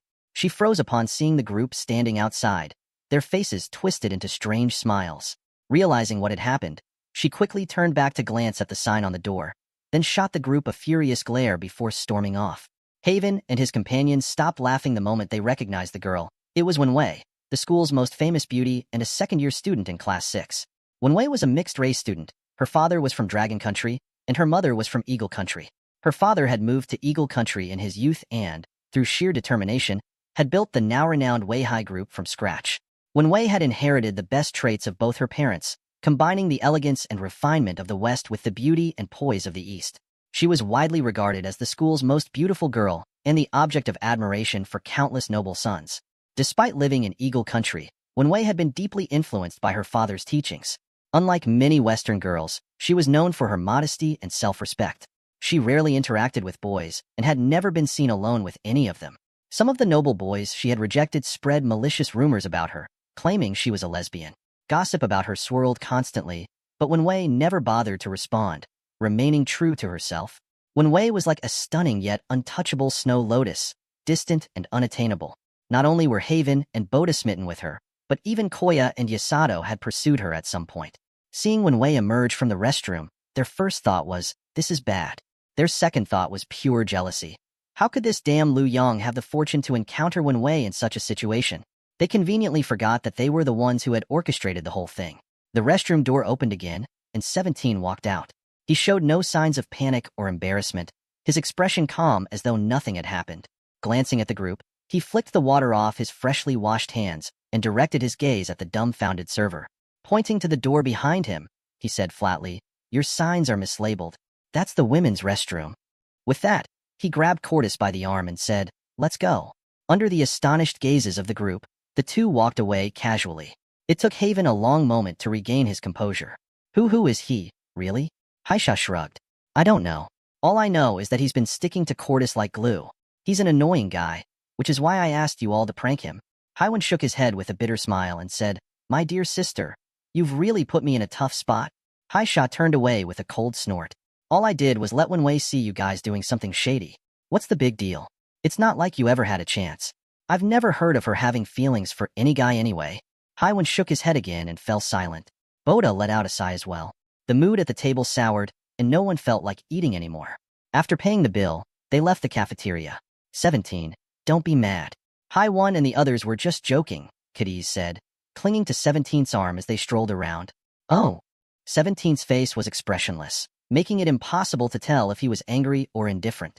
Worried that he might actually be upset, Cadiz refrained from bringing up the topic again and changed the subject. 17. Where should we go now? 17 was clearly uncomfortable with people being so close to him, especially someone like Cadiz, who clung to him with her entire body. He resisted the urge to push her away and replied curtly, anywhere. How about I take you to the lab building for a look around? All right. Though he agreed, 17's eyes were already scanning their surroundings. The lab building, as the name suggested, was where students conducted experiments. The entire building was divided into chemistry labs, biology labs, physics labs, and so on, equipped with a full array of instruments and materials. Every classroom door was locked, so Cadiz could only lead 17 to peer through the glass windows at the equipment inside. Cadiz's intent was simple. She wanted to spend more time with 17. Given that the campus didn't have many interesting places to visit, she figured this was better than nothing. 17, however, had an entirely different mindset. Each time they stopped in front of a lab, his first concern was to assess whether there were any dangerous materials inside. He paid particular attention to items like sodium carbonate, commonly known as soda ash, concentrated nitric acid, concentrated sulfuric acid, and glycerol. In 17's hands, these could easily be turned into nitroglycerin or even C4, both of which were powerful liquid explosives. Unaware of what was going through 17's mind, Cadiz noticed his particular interest in the chemistry lab and asked, 17, do you like chemistry? 17 was momentarily caught off guard but replied, it's okay. Cadiz wanted to ask more, but just then, 17 turned his head sharply to look down the other end of the hallway. Curious, Cadiz followed his gaze but saw no one. However, 17 had already positioned himself in front of her, his right hand resting on his waist as if ready to draw a knife and hurl it at any moment. Gradually, faint voices could be heard from the far end of the corridor, as if a group of people were talking. Judging by the sound, it seemed to be 3 girls. Soon, 3 figures turned the corner and came into view. The girl in the middle froze the moment she saw 17. Her face turned crimson almost instantly, and she quickly lowered her head. The 2 girls beside her exchanged curious glances, first at her and then at 17. Cadiz recognized the girl in the middle. It was Wenwei, the same girl who had rushed out of the restroom back in the cafeteria. Wenwei didn't dare look at 17 again. She whispered something to her 2 companions, and the 3 of them took a different path, walking away down another hallway. As they left, the other 2 girls couldn't help but sneak curious glances at 17. Only after the 3 graceful figures disappeared did 17 relax and say, let's go. Cadiz caught up to him and asked, 17, do you know that girl from earlier? Without turning his head, 17 replied, I've seen her before. Where? Cadiz pressed. The restroom. 17, why did she blush the moment she saw you? No idea. Did you see something, 17 stopped walking and turned to look at her. Cadiz stuck out her tongue sheepishly and said, never mind, I won't ask anymore. Let's go, 17 said indifferently. Okay.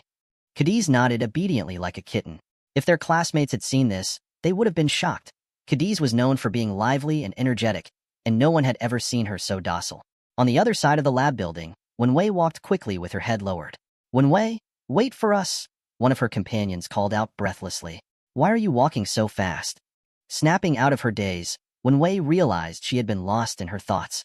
She gave an apologetic glance to the 2 girls and said, sorry, Lizzie Malian. Lizzie smiled mischievously. Who was that guy just now? You ran away as soon as you saw him. What's going on? Malian teased. Could it be that our ice-cold beauty has finally been struck by Cupid's arrow? Don't talk nonsense, Wenwei retorted. He's just what? Malian pressed. Nothing. Just a friend, Wenwei said, shaking her head. A friend? The looks on the 2 girls' faces were anything but convinced. Wenwei frowned. Not in the way you're thinking. What way am I thinking? Lizzie asked, feigning innocence. I didn't think anything. Exactly, Malian chimed in. We weren't imagining anything. You're the one who said it. This is what you call, what's the phrase in your Dragon Country language? Oh, right. Trying to cover it up makes it worse, Lizzie teased. And the silver you buried isn't hidden at all, Malian added with a laugh. The 2 girls burst into laughter, leaving Wenwei exasperated. She rolled her eyes at their antics, but couldn't help glancing back down the hallway, her brows furrowing slightly. Cadiz. Cadiz. Meanwhile, on the school field, Cadiz and 17 stopped in their tracks as they heard someone calling out. Turning around, they saw Lumo and Haisha running toward them, both out of breath. Cadiz, we've been looking all over for you, Haisha called out. What's going on? Cadiz asked, puzzled. Lumo's face was full of surprise. You mean you don't know? Know what? Cadiz asked, her curiosity growing. There's a basketball game at noon, Haisha said proudly. It's the showdown between the basketball prince and the airborne ace. My brother's on one of the teams. Oh. Cadiz blinked. Why didn't Haiwan mention it earlier? My brother gets so happy whenever he sees you that he probably forgot all about it. It wasn't until one of his teammates came to find him that he remembered, Haisha explained smugly. Cadiz gave 17 a playful wink, but he remained as stoic as ever. Come on, Cadiz, let's go. It's the basketball prince versus the airborne ace. Haisha urged. Cadiz turned to 17. Lu Yong, why don't we go take a look? Whatever, 17 replied indifferently. Cadiz cheered and pulled 17 along toward the basketball court. As they walked, she chattered about the stories of the basketball prince and the airborne ace. As it turned out, the basketball prince, named Siba, was 6 feet tall with a strong, muscular build. His skills on the court were dazzling, and he was the object of many girls' affections. The airborne ace, named Yusun, was slightly shorter at 5 feet 9 inches, but his incredible jumping ability made him a dominant force on the court. Both were key members of the school's basketball team and were also among the many suitors of the school beauty, Wenwei. Because of Wenwei, the two didn't get along well and frequently clashed. Today's game was a direct challenge. Whoever lost would give up pursuing Wenwei. After hearing the story, 17 scoffed inwardly. To him, fighting over a woman was the height of stupidity. Under the urging of Lumo and Haisha, the group finally arrived at the indoor basketball court. By then, the place was already packed with people, and the cheers and screams of girls echoed throughout the space. On the court, 2 teams were warming up. With Cadiz's help, 17 identified the basketball prince and the airborne ace. The basketball prince was tall and muscular, with a sunny and handsome appearance that made it easy to see why he was so popular. The airborne ace, while not short, was clearly smaller in stature. However, his powerful legs hinted at explosive strength. Though his looks were average, he exuded a rugged charm. To 17, however, both of them were riddled with flaws. Their muscles might be strong, but they lacked flexibility. Their stances were unstable, and their fingers lacked precision. In a life-or-death fight, 17 was confident he could take them both down in a matter of seconds. Among the players, 17 also spotted Haiwan, who was on Yusun's team. When Haiwan noticed their group arrive, he waved enthusiastically, instantly drawing the attention of the crowd to them. Yusun also noticed them. His gaze lingered on 17 for a moment, before he leaned over to whisper something in Haiwan's ear. Haiwan nodded quickly. When Yusun looked back at 17, a hint of hostility glinted in his eyes. Just then, a commotion arose at the entrance. Wenwei, reluctantly dragged along by her 2 friends, walked into the court with a displeased expression. More than half the boys in the basketball court lit up the moment they saw Wenwei. For many of them, watching the game was just an excuse to catch a glimpse of the school's most beautiful girl. Cadiz hadn't expected to see Wenwei here again, but after a moment of thought, it made sense. Since the game was being played for her sake, it was only natural that she'd been invited. Most of the boys were simply hoping to impress her. Thinking of this, Cadis stole a glance at 17. He stood there with an expressionless face, not even sparing Wenwei a single glance. This allowed Cadis to relax slightly, while her admiration for 17 grew even stronger. Feeling her gaze, 17 turned his head and asked, "What's the matter?" Cadis smiled faintly and shook her head. 17 didn't press further and shifted his attention elsewhere. At this moment, Siba and Yaxin led their respective teams toward Wenwei. A crowd gathered around her, seemingly engaged in some sort of discussion, though the noisy surroundings made it impossible to discern their words. From start to finish, 17 paid no attention to that group. His gaze moved systematically across the crowd, vigilant and scanning.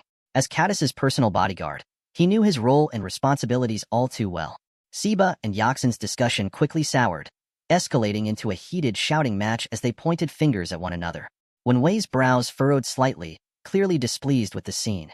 Eventually, with the mediation of Malian and Lise, the 2 teams reluctantly returned to the court, deciding to settle their differences through a basketball game. The referee's whistle pierced the air, marking the official start of the match.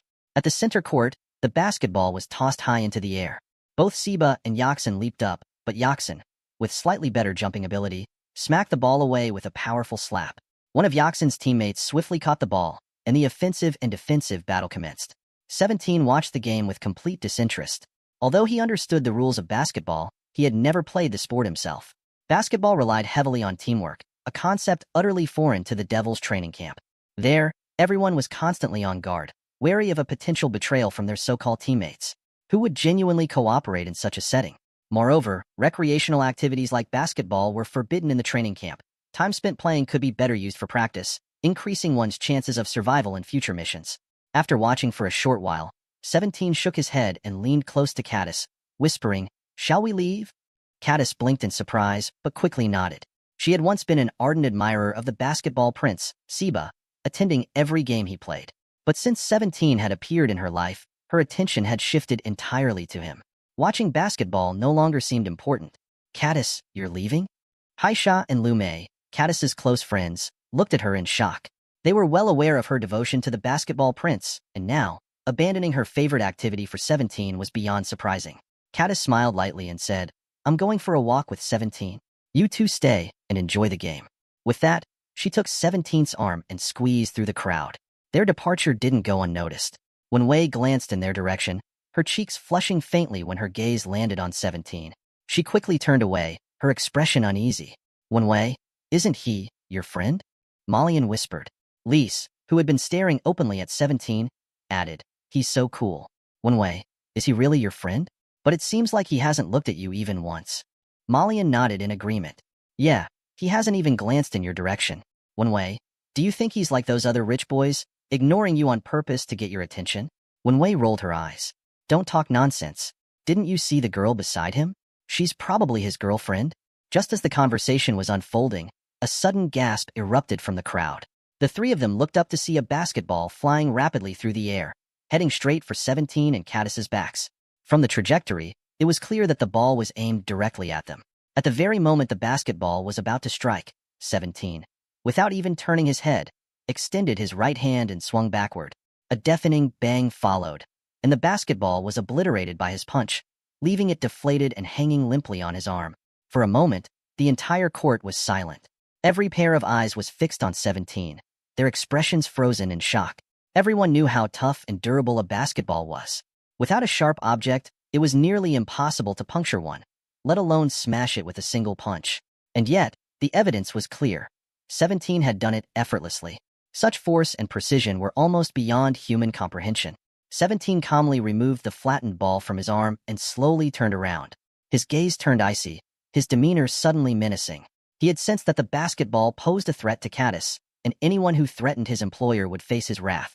When 17's cold, piercing eyes locked onto Yaxin, the latter involuntarily shuddered.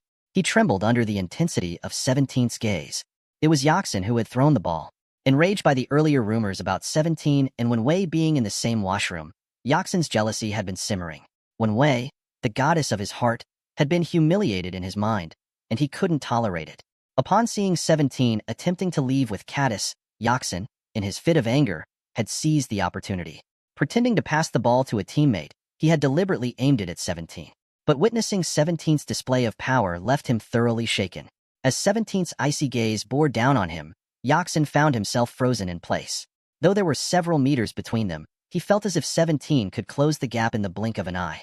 Stiffly, Yaxin forced a strained smile and said, "Sorry, it was an accident." 17's eyes glinted coldly, and he took a step forward. Caddis, alarmed, grabbed his arm and shook her head vehemently, silently pleading with him to stop. After a brief pause, 17 glanced at Caddis, then retracted his step. Without another word, he turned and left with Caddis. Despite his silence, the suffocating aura of killing intent he exuded weighed heavily on everyone present. It was as if an invisible mountain had pressed down on their chests, leaving them gasping for air. Only when 17's presence completely faded did the crowd dare to breathe freely again, though their faces still bore expressions of lingering fear. Among them, none were more shaken than Yaxin. 17's killing intent had felt like a tangible chain, binding him in place. Despite the distance, Yaxin had no doubt that 17 could have reached him in an instant if he had chosen to act. His heart pounded violently, the fear almost overwhelming. Seba, watching 17's retreating figure with fascination, turned to Yaxin and asked mockingly, "Still up for finishing the game?" Yaxin shot him a glare, took a deep breath, and growled through clenched teeth, "Of course." Seba smirked slightly. Well then, let's continue. In moments, the pool was completely drained. With another soft clack, a single tile at the bottom of the pool lifted slightly. 17 inhaled sharply. The design was ingenious, so well concealed that even he had nearly missed it. If not for the strange noises beneath his room, he might never have suspected anything. Jumping into the pool, he crouched down by the raised tile and pushed it aside.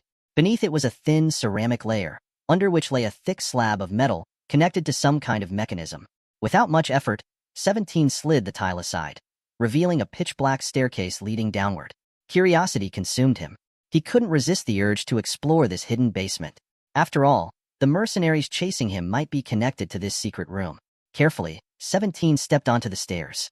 As his foot touched the first step, he realized the surface beneath him was metal. The walls on either side were also made of alloy. The staircase was dark, but not long.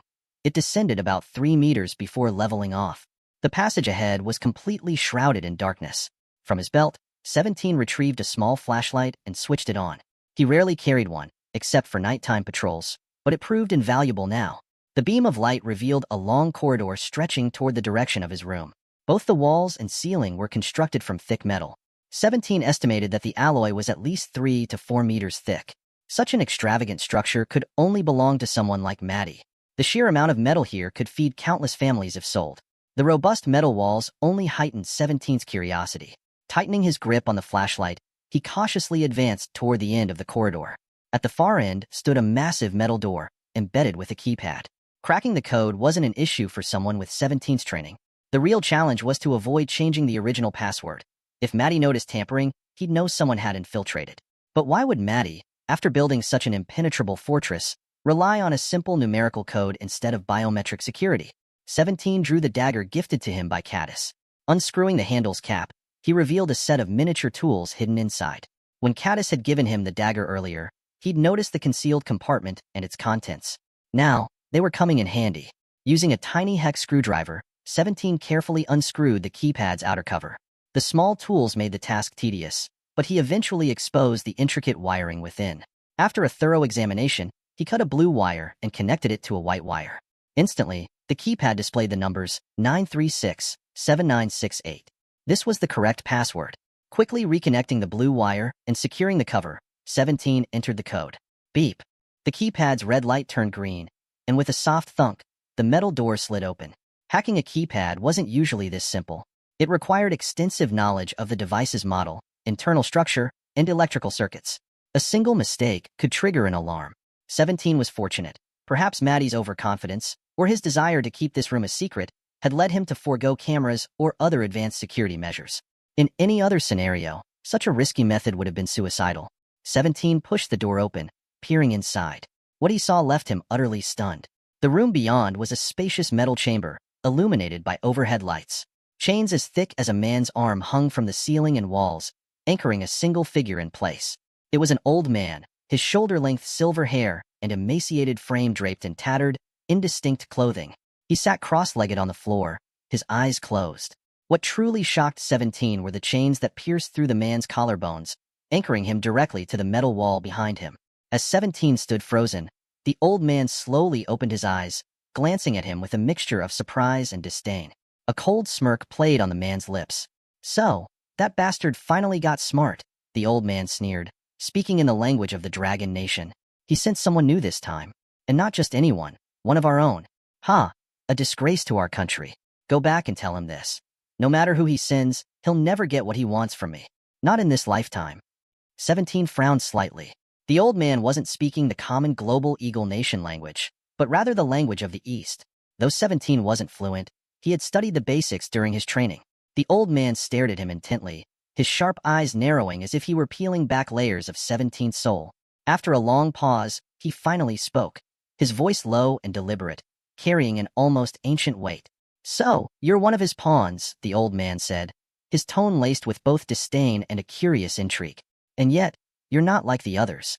You're different.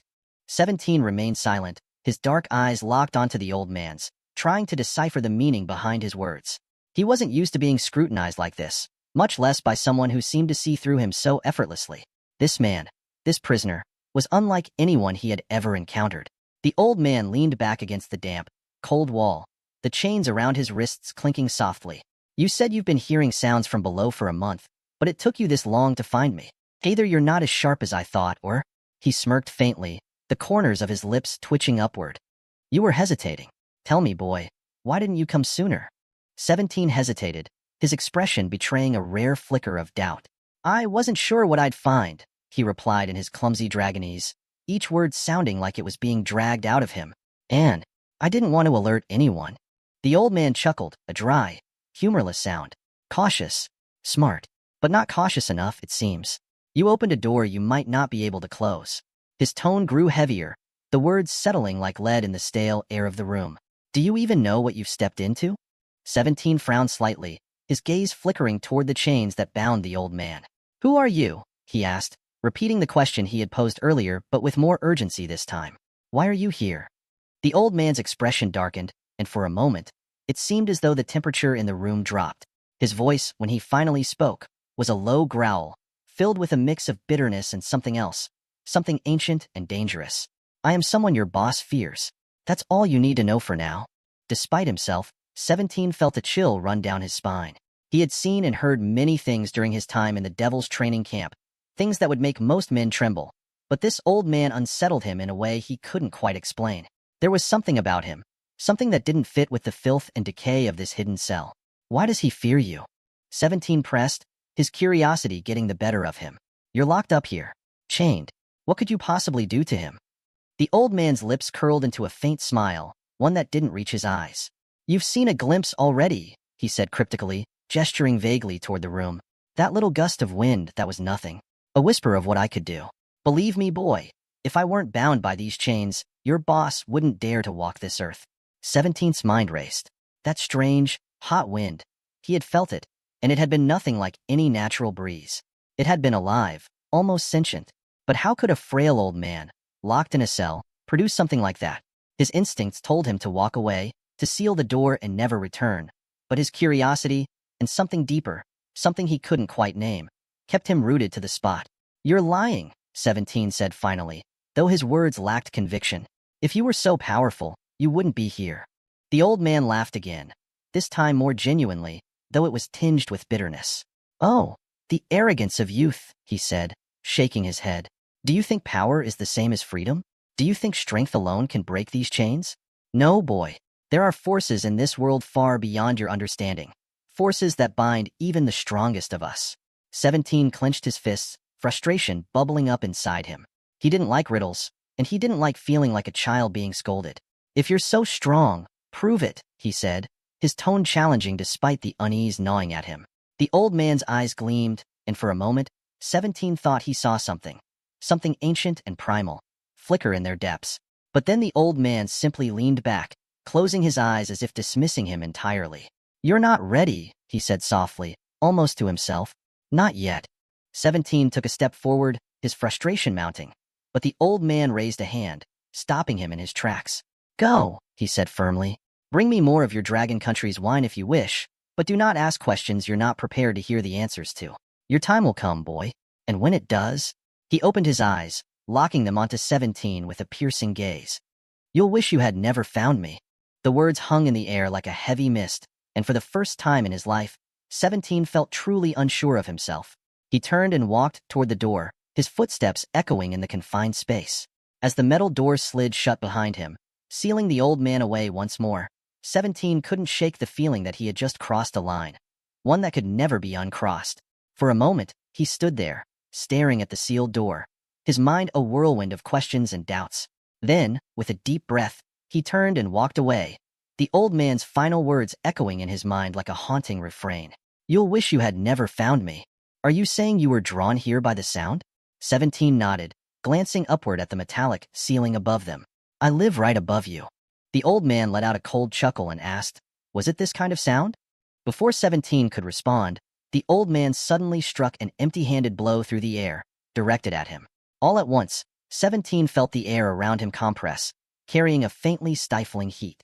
He was like a small boat caught in a raging sea, tossed and turned by the surging waves. He wanted to block it, but found no means to do so. He wanted to dodge, but realized his body was frozen in place. All he could do was brace himself as the oppressive heat surged toward him. One strike, Just one strike shattered all of 17's preconceptions. Never had he imagined that a single blow could generate such a force, nor had he ever felt death so near. The gust from the old man's palm collided with the surrounding air, producing a whooshing sound, like the low growl of a beast, a haunting lullaby of death. 17 now recognized it. The mysterious underground sound he had sensed in the room earlier was precisely this. The force of the gust struck 17, pushing him backward several staggering steps. Standing dazed, he realized with a mix of shock and relief that the strike hadn't been meant to kill him. It had merely shoved him away. 17 lifted his head, his face etched with astonishment as he stared at the old man. The old man now wore a faint, disdainful smirk. With an air of indifference, he sat cross-legged again and closed his eyes. 17 stood in silence for a long time, his expression gradually calming until it returned to his usual stoic demeanor. "What was that?" he finally asked. The old man opened his eyes slightly, a trace of surprise flickering within them. "Dragon Kingdom martial arts," he replied. 17 shook his head. "I've been trained in Dragon Kingdom martial arts. They're undoubtedly the world's most powerful hand-to-hand combat techniques, but nothing like this." The old man let out a derisive snort. "Humph. Dragon Kingdom martial arts are vast and profound. What's been shared with the outside world is nothing but scraps." As he spoke, a fleeting shadow of sorrow crossed his face. In this age of advanced weaponry, no matter how formidable one's martial prowess, it couldn't compare to the power of a single bullet. The once dominant Dragon Kingdom martial arts were now in decline, with fewer and fewer practitioners capable of wielding its true essence. As a proud member of the Dragon Kingdom and a practitioner of such techniques, the old man couldn't help but feel a pang of heartache at their waning legacy. Another long silence passed between the two. Finally, 17 asked, "Did they imprison you here because of your martial arts?" The old man scoffed. "If it were merely for my martial arts, that bastard wouldn't have gone to such lengths to capture me." 17 studied the old man quietly for a moment before murmuring, "I see." With that, he turned and left. The metallic door slid shut with a resounding clang. The old man remained silent, his expression unreadable. 17 returned to the swimming pool, replacing the tiles that concealed the secret passageway. He stood for a moment, watching the water from the mouths of the grotesque statues gradually fill the pool. Then he turned and walked away. There was no need to ask the old man further questions. 17 had already deduced the truth. The hidden chamber lacked food and water, and as the old man had mentioned, only Maddie knew the secret of its location. Yet Maddie rarely delivered supplies. Clearly, the old man possessed some kind of ability, a skill that allowed him to survive without sustenance, perhaps even granting him extraordinary longevity, much like the immortals of ancient Dragon Kingdom myths. Maddie's true intent, it seemed, was to learn this skill for himself. 17 sighed inwardly. He was no god and could do nothing to change the old man's fate. He could only hope that the old man's family or allies might come to his rescue, as long as they didn't interfere with 17's mission by harming Maddie or his household. As these thoughts crossed his mind, 17 came to an abrupt halt. Were those mercenaries planning to rescue the old man? Or were they simply another group of opportunists, like Maddie, who sought to claim the old man's abilities for themselves? He shook his head. These matters weren't his concern. He was 17, a member of the Devils, not some divine arbiter. Yet this encounter had deepened his curiosity about the Dragon Kingdom. The enigmatic land now seemed even more shrouded in mystery. "Dragon Kingdom, what kind of place are you?" At dawn, a convoy of 4 sleek sedans slowly departed the estate. In 3 hours, Maddie's private jet would touch down at an Eagle Nation airport, and these vehicles were en route to greet him. 17 wasn't among them. His mission was to protect Raleigh and Caddis. Alongside him were Bori and 5 other bodyguards. Normally, this number of guards might seem insufficient, but with 17 present, any concerns were diminished. The newly hired guards had heard Bori's frequent praise of 17 and had even reviewed footage from the day 17 had clashed with Alfing in the gardens. While they didn't share Bori's almost blind admiration, they couldn't deny their awe after witnessing the footage. For a close combat fighter to force a sniper into abandoning their ranged advantage and engaging in direct melee combat was no small feat. 17 was indisputably a master among masters. Life within the estate continued as usual. The new staff busied themselves with their respective tasks. Raleigh had once again wandered off to the greenhouse, with 17 shadowing her as always. Meanwhile, Caddis, seemingly having forgotten the previous day's unpleasantness, stuck to 17 like glue. Wherever he went, she followed. As noon approached, the 4 Lincoln sedans finally returned to the estate. Accompanied by Sarge, Spider, and 2 others, Maddie stepped out of the vehicles and entered the house. "Daddy!" Caddis was the first to rush forward, throwing herself into Maddie's arms. Maddie embraced her, gently stroking her hair. "Have you been a good girl while I was away?" he asked softly. "Of course," Caddis said, wrinkling her nose. Maddie chuckled. "And did you miss Daddy?" "Of course I did." Maddie laughed heartily. "Good, good. That's my girl. All right, since you've been so well behaved, I'll grant you one wish." "Really?" Caddis's eyes lit up with excitement. "Of course." Maddie tapped her nose affectionately. "When has Daddy ever lied to you?" By this time, Raleigh and 17 had also stepped outside. Watching the father-daughter interaction, Raleigh smiled. "Don't spoil her too much," she teased. Caddis stuck out her tongue. "Daddy isn't spoiling me. He's just showing me love." "And what's the difference?" Raleigh asked, laughing. "There's a huge difference." Maddie laughed again, wrapping an arm around both Caddis and Raleigh as they headed inside. Sarge and the others trailed closely behind, while 17 waited until they had all entered before following at a slower pace. The other bodyguards, recognizing their place, discreetly retreated to their posts outside. After all, whether it was Sarge's group or 17, these individuals were elite members of the Devils, leagues above ordinary guards. At the dining table, Maddie settled down with his family as Raleigh instructed the staff to serve lunch. "Was your trip successful?" Raleigh asked. Maddie waved dismissively. "Of course. My personal involvement alone was enough to make those old fools comply. They wouldn't dare make things difficult for me." Standing silently behind them, 17 observed Maddie's back. Yet his mind kept drifting to the gaunt face of the old man in the hidden chamber. Outwardly, Maddie seemed like a dutiful husband, a loving father, and a genial leader. But after witnessing the secret beneath the estate, 17's perception of Maddie had shifted entirely. Maddie was a cunning schemer, a wolf in sheep's clothing. His affable exterior masked a heart of steel. The fact that even Raleigh and Caddis were unaware of the hidden chamber spoke volumes about his guarded nature. Maddie trusted no one, not even his own family. As 17 pondered these revelations, Caddis broke the silence. "Daddy, you said you'd grant me one wish. Do you really mean it?" "Of course," Maddie replied, smiling. "All right then." Caddis's eyes sparkled with mischief. "I want to go back to school." "What?" Maddie froze, quickly shaking his head. "Anything but that." "Daddy, you're breaking your promise." Caddis protested, tugging at his arm. Maddie sighed. "Caddis, I could agree to almost anything else, but not this. You know how dangerous it is right now. Until the situation is resolved, you can't leave the estate." Caddis pouted. "What if your situation never gets resolved? Does that mean I'll be stuck here forever?" "Of course not." Maddie pulled her into his arms. "Just give Daddy a little more time. Once everything is settled, you can go wherever you want. I won't stop you." Raleigh chimed in. "Caddis, be good. Your father is only trying to protect you." Breaking free from Maddie's embrace, Caddis pointed at 17. "Then let 17 protect me. Isn't that enough?" "Well," Maddie hesitated, glancing at 17. "Please, Daddy." Caddis clung to his arm, pleading. "You know how strong 17 is. Let him take me to school, please. I'm going crazy being cooped up here all the time." Maddie's expression became conflicted. "But 17 needs to protect your mother. Then have Spider protect Mommy." Caddis countered. "Or hire more guards for her. Please, Daddy." Maddie exchanged a look with Raleigh, who sighed. "Let her go. She's been through enough lately." "Yay. Mommy, you're the best." Caddis cheered, jumping up from her seat and running to hug Raleigh tightly. Planted a firm kiss on her cheek, and Raleigh couldn't help but laugh, saying, "You just can't sit still, can you? When you get to school, listen to 17, and remember not to leave his side, okay?" "Got it, got it." Cordis dashed to 17, reaching out to grab his hand. 17 instinctively flinched slightly, but quickly reminded himself of his role, suppressing his reaction and letting Cordis hold his hand.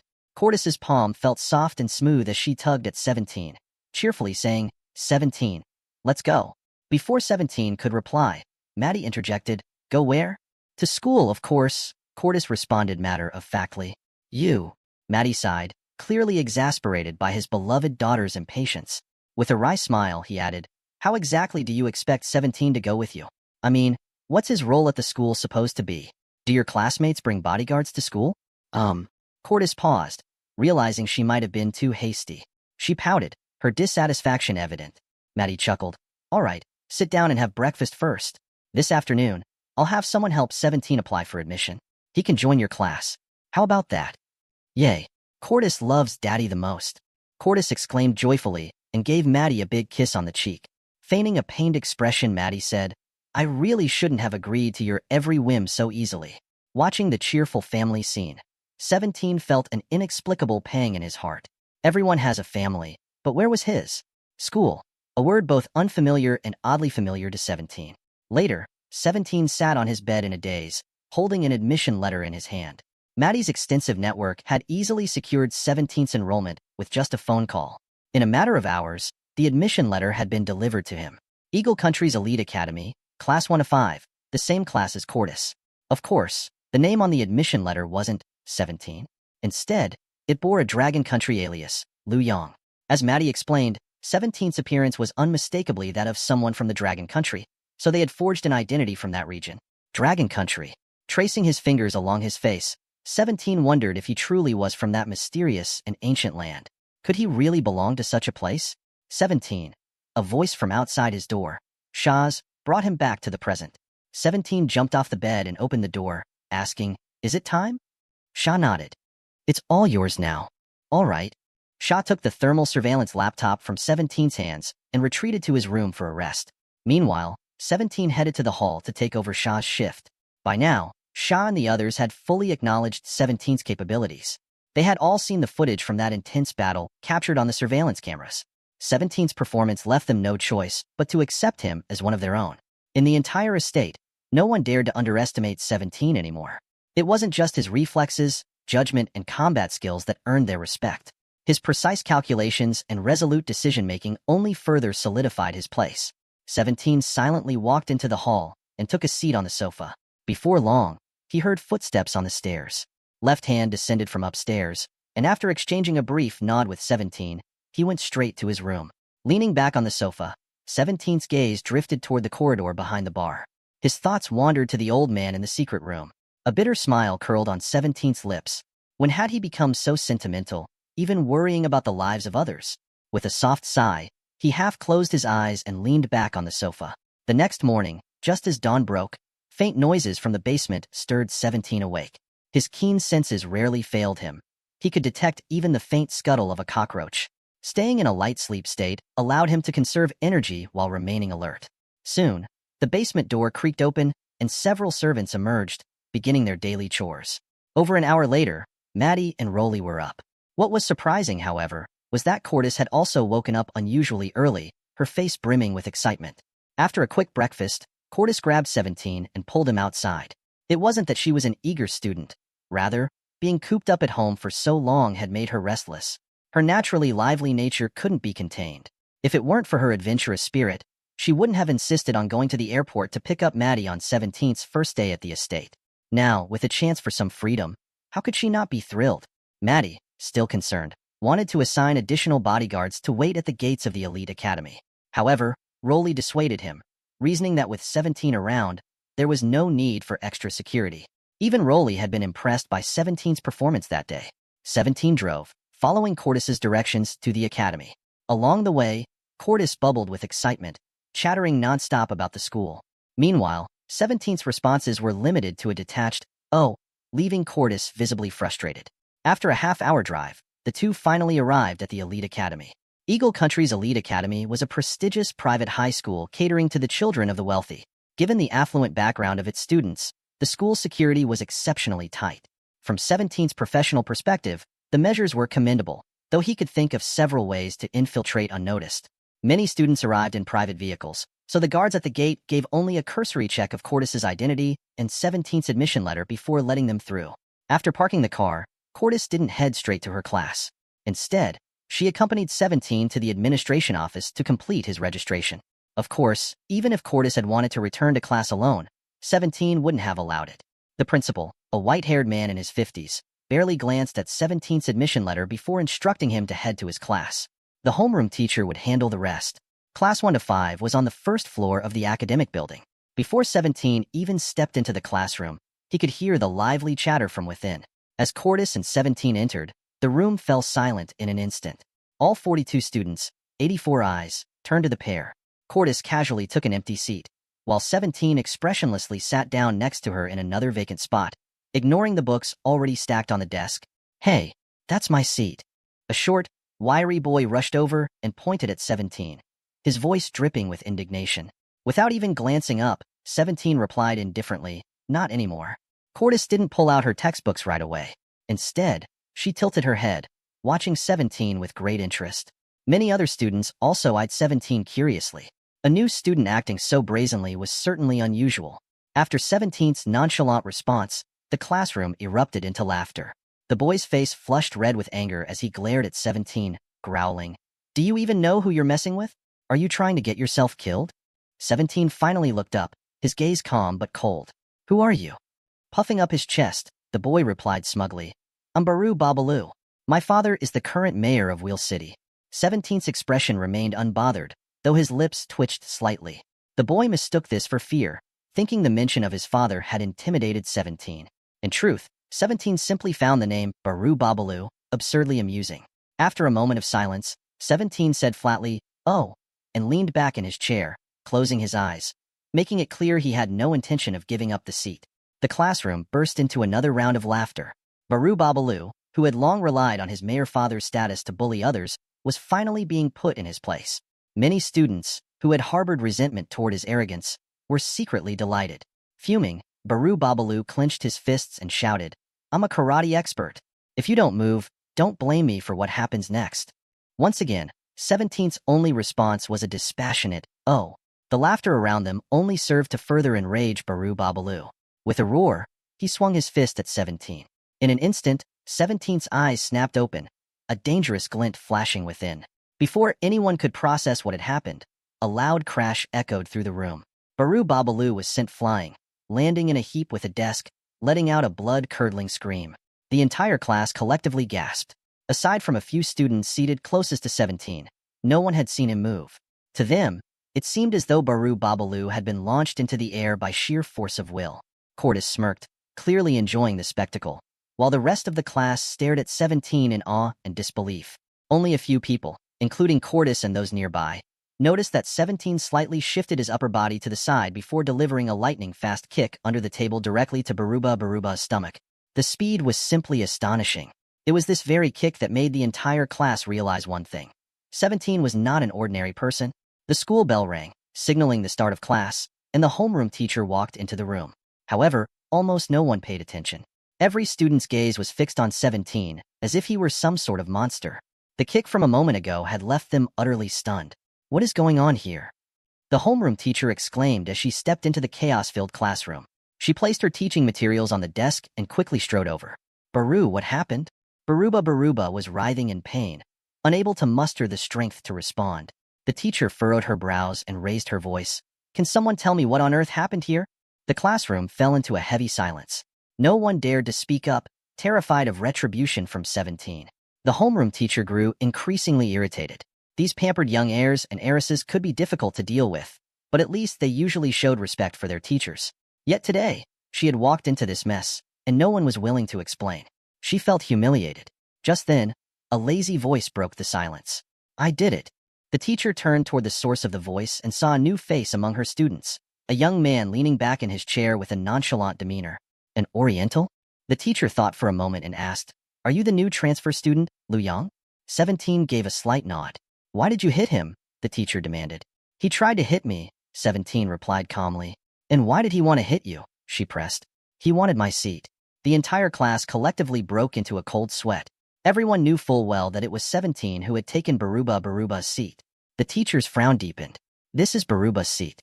You took his seat and then hit him. You're in the wrong here." Closing his eyes, 17 stated flatly, "It's mine now. You." The teacher pointed at 17, momentarily speechless with rage.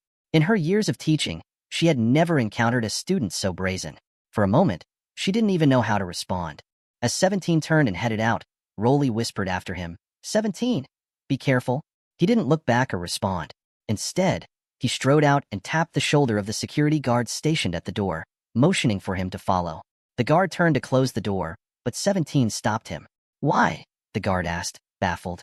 Leaving the door open would surely alert the enemy to the presence of people hiding inside, wouldn't it? 17 didn't bother to explain. Without turning his head, he simply said, "Follow me." The guard hesitated, casting a glance at the dark room behind him, then at 17's unwavering back. In the end, he chose to follow. Human nature is often like that. In moments of chaos, when one person steps forward with confidence, most others instinctively trust them. 17 led the guard on a brisk run around the house, circling back through interconnected hallways until they returned to the main hall. Emerging from the corridor, they found themselves behind a small bar area.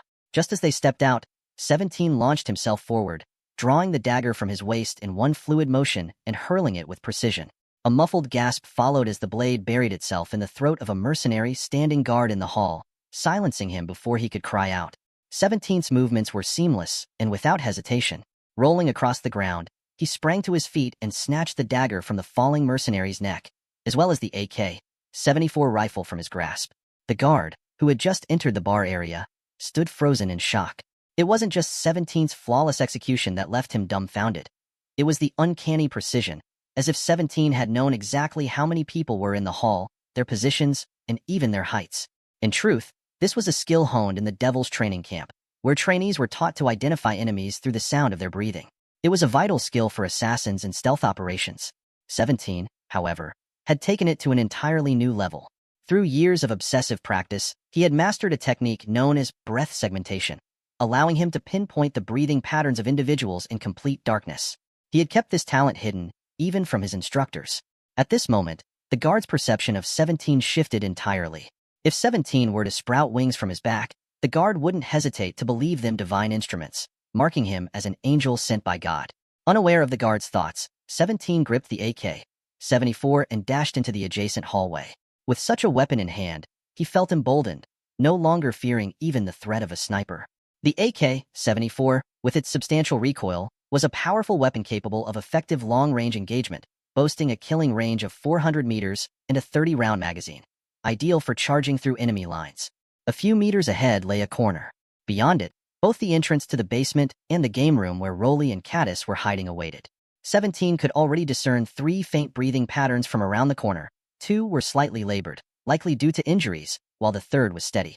He didn't hesitate, launching himself into the air, his body flattened mid-leap, sliding gracefully across the floor. The moment his upper body cleared the corner, the AK-74 in his hands roared to life, releasing a burst of bullets. It was a massacre. One side was prepared, the other caught entirely off guard. The 3 enemies fell in rapid succession, their bodies riddled with bullet wounds. 17 flipped mid-air with a practiced elegance, landing solidly on his feet. As his toes touched the ground, he propelled himself forward like a taut bowstring released. At the same time, footsteps echoed from the basement, the entertainment room, and the cafe ahead. The only place devoid of sound was the game room. 17 darted to one of the fallen bodies, executing a swift handstand and flipping over. He discarded the nearly empty AK-74, grabbing an AK-47 and a grenade from the corpse. As his feet touched the floor, enemies from the entertainment room and cafe appeared at their respective doorways.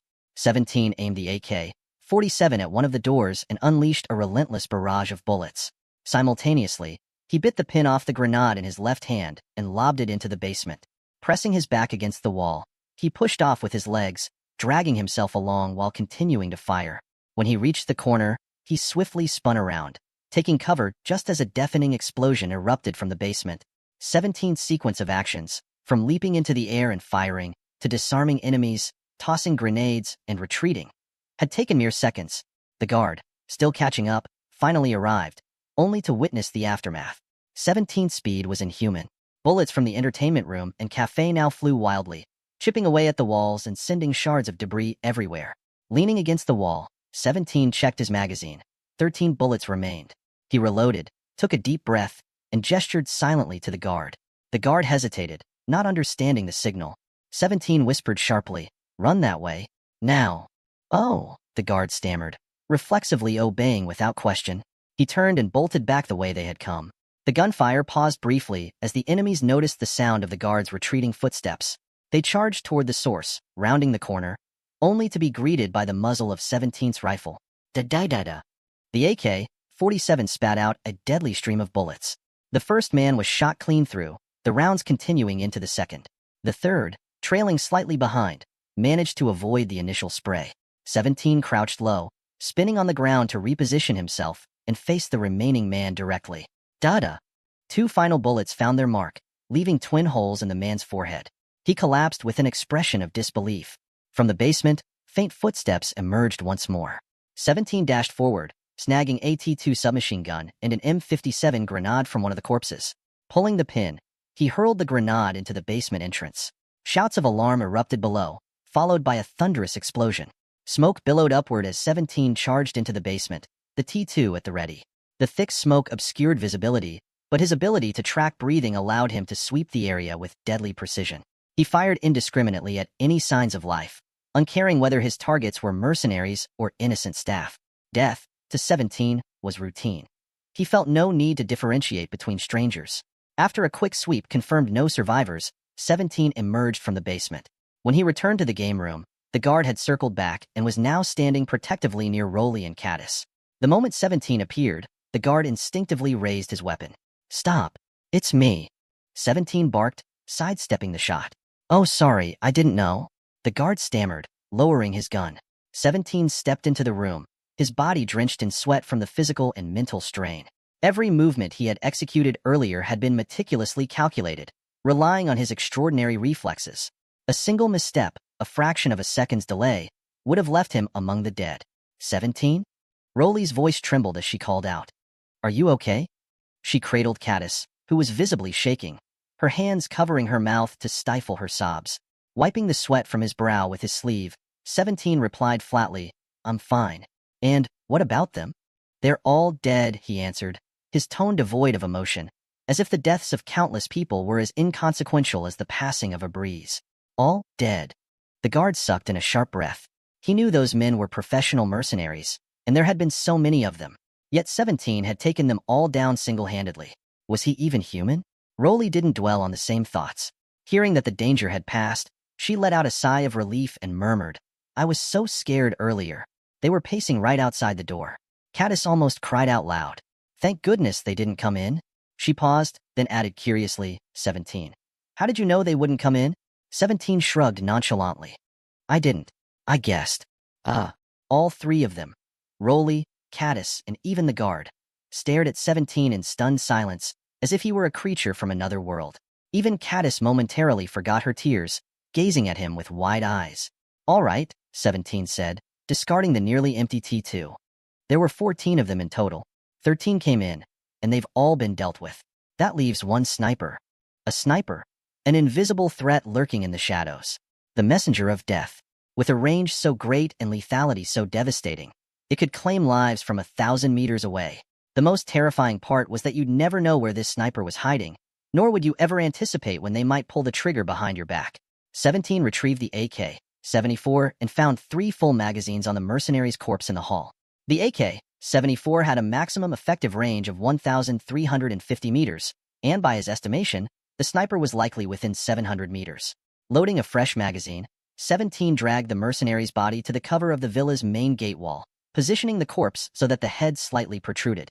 Bang! A bullet pierced straight through the mercenary's skull, embedding itself in the ground beyond. 17 frowned slightly. His assumption was correct. The sniper had clearly realized their comrades were all dead, meaning they were not counting on reinforcements. The sniper's reaction time and precision were astonishing, making them a formidable adversary. Silently calculating in his mind, 17 analyzed the trajectory of the bullet. Judging by the downward angle of penetration, the sniper was likely positioned in a tall tree approximately 600 meters away. But why were they lingering here when they knew their comrades were gone? Were they resolved to a suicidal stand? Or were reinforcements on their way? Behind 17, Rolly and Caddis huddled in fear, with Caddis trembling uncontrollably. The bodyguards stood protectively beside them, their gazes towards 17 filled with respect. Taking a deep breath, 17 understood that the sniper had to be eliminated. Otherwise, those inside the villa wouldn't be able to leave, nor could reinforcements enter. If Marty, overwhelmed with worry for his wife and daughter, recklessly rushed in, the consequences would be catastrophic. Suddenly, 17 kicked the mercenary's corpse out into the open and leapt after it. Bang! The sniper fired, hitting the corpse. Realizing they'd been deceived, it was too late. 17's AK-74 unleashed a relentless barrage, snapping branches and shredding leaves that rained down from the tree. The sniper, understanding their mistake, immediately leapt down from the tree and ducked behind another for cover. 17 advanced while firing, refusing to let the sniper find another secure position. He knew that if the sniper managed to hide again, getting close would become exponentially harder. The sniper excelled at long-range combat, but 17's strength was close-quarters combat. His affinity for melee weapons meant he planned to exploit his strengths against the sniper's weakness. Bullets continued to suppress the sniper, pinning them behind the tree. Suddenly, a dark gun barrel peeked out from behind the tree. 17 swiftly sidestepped, narrowly dodging the bullet that zipped past him. He rolled to the other side of the tree, emerging face to face with the sniper. The inherent weakness of a sniper rifle was its slow reload time. After one shot, it could take seconds to fire again. With the gap between them closed, the sniper had no time to reload.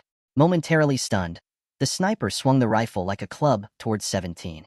Reacting instantly, 17 used his AK-74 to block the blow, the impact forcing both of them back a step. In one fluid motion, 17 discarded the AK-74 and drew a knife from his waist, lunging at the opponent. The sniper was equally quick, throwing the sniper rifle at 17 while simultaneously drawing a knife from their thigh and countering. The fight shifted from ranged combat to a deadly melee. Blades flashed as the two knives clashed, sparks flying with each collision. 17 quickly realized that the young man before him, sharp-featured, cold-eyed, and seemingly in his 20s, was not only an elite sniper but also highly skilled in close combat. The sniper's blade slashed towards 17's throat, but 17 leaned back to evade, his own knife following a downward arc toward the sniper's abdomen. The sniper twisted, narrowly avoiding the thrust, and retaliated with a strike aimed at 17's heart. 17 deflected, a sharp metallic clang ringing out as sparks flew once more. Back and forth they went, knives slicing through the air with deadly precision, each attack aiming for a fatal blow. Both were highly trained, their movements calculated and unyielding. Yet neither could gain the upper hand. 17 couldn't help but reassess his opponent. This younger man wasn't just a master marksman with unparalleled judgment. His close combat skills were formidable. 5 minutes into their duel, they were still evenly matched. Though 17 was confident that victory would eventually be his, time was not on his side. The screech of tires braking abruptly outside signaled the arrival of reinforcements. Suddenly, the sniper feigned a strike. 17 instinctively raised his blade to block, only for the sniper to leap backward, exiting the combat zone. With a cold glance at 17, the sniper uttered a single word in an icy tone, "Alfung." It was a code of honor among assassins and mercenaries. When encountering a worthy adversary but unable to resolve the fight due to external circumstances, they would exchange names, signaling a desire to face off again in the future.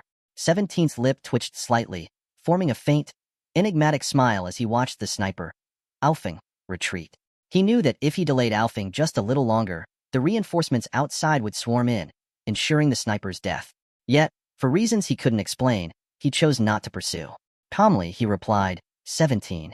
Alfung paused briefly before leaping onto the wall and disappearing over it without a backward glance. At that moment, San General and Left Hand rushed into the villa. San General glanced at 17, then at the wall Alfung had just scaled. Ultimately, he chose not to give chase. Neither San General nor Left Hand said a word. They quickly scanned the estate, ensuring no threats remained, before stepping outside to escort Marty and his family inside alongside Spider and Blade Scar. "Daddy!" Codice burst into tears the moment she saw Marty, throwing herself into his arms. Marty embraced her tightly, holding Raleigh with his other arm. Regret etched across his face. 17 silently retreated to his room, tending to his wounds on his own. Field dressing and bullet extraction were mandatory courses in the Devil's training camp. Since the bullet had passed cleanly through his left shoulder, there was no need to extract it. He disinfected the wound and bandaged it himself, though the process was excruciating, cold sweat dripping down his face. For the untrained, the mere sting of disinfectant could cause unconsciousness, but 17 endured it stoically. By the time he re-emerged, the mercenaries' bodies had been cleared away. Marty, Raleigh, and Codice sat on the sofa, with San General and the others standing guard behind them. When 17 appeared, all eyes turned to him, their gazes noticeably different from before.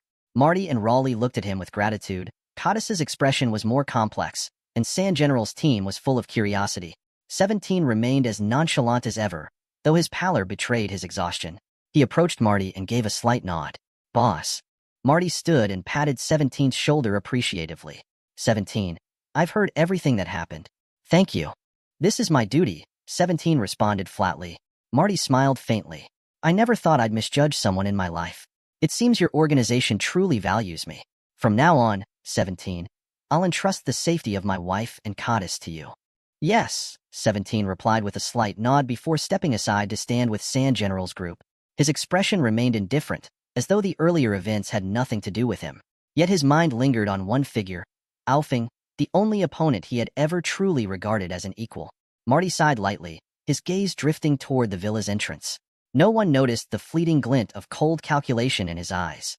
Time passed swiftly, and a month later, the weather began to cool. During this month, everyone's perception of 17 underwent a dramatic transformation. Although he hadn't acted since the villa attack, the sole surviving bodyguard, Polly, had spread word of his prowess. Everyone in Marty's circle now knew that a super bodyguard protected Raleigh and Cottis. Even though Marty continued to encounter threats, his 4 elite bodyguards remained ever vigilant. Other than Blade Scar sustaining a minor injury during one operation, Sand General's team had been unharmed. This only deepened Marty's trust in the Devil organization. Meanwhile, 17 stayed close to Raleigh and Cottis. Cottis no longer mocked him, but clung to him constantly. With 17's protection, Raleigh and Cottis frequently ventured out shopping and, thankfully, encountered no further incidents. For 17, it was a welcome reprieve. People must understand the importance of saving money. Besides, Maddie believed that one person, 17, was more than sufficient. 17 could eliminate an entire team of well-equipped mercenaries without a single scratch.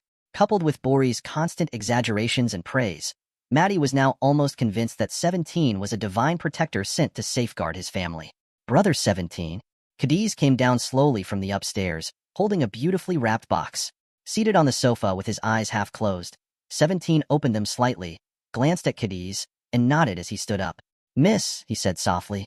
Cadiz grinned mischievously as she approached 17 and handed him the box. "This is for you," she announced brightly. 17 froze for a moment, then shook his head and refused. "I don't need it." Cadiz pouted, clearly displeased. "Why not?" 17 remained silent. "Don't you even want to see what's inside?" she pressed. "No." His tone was flat and disinterested.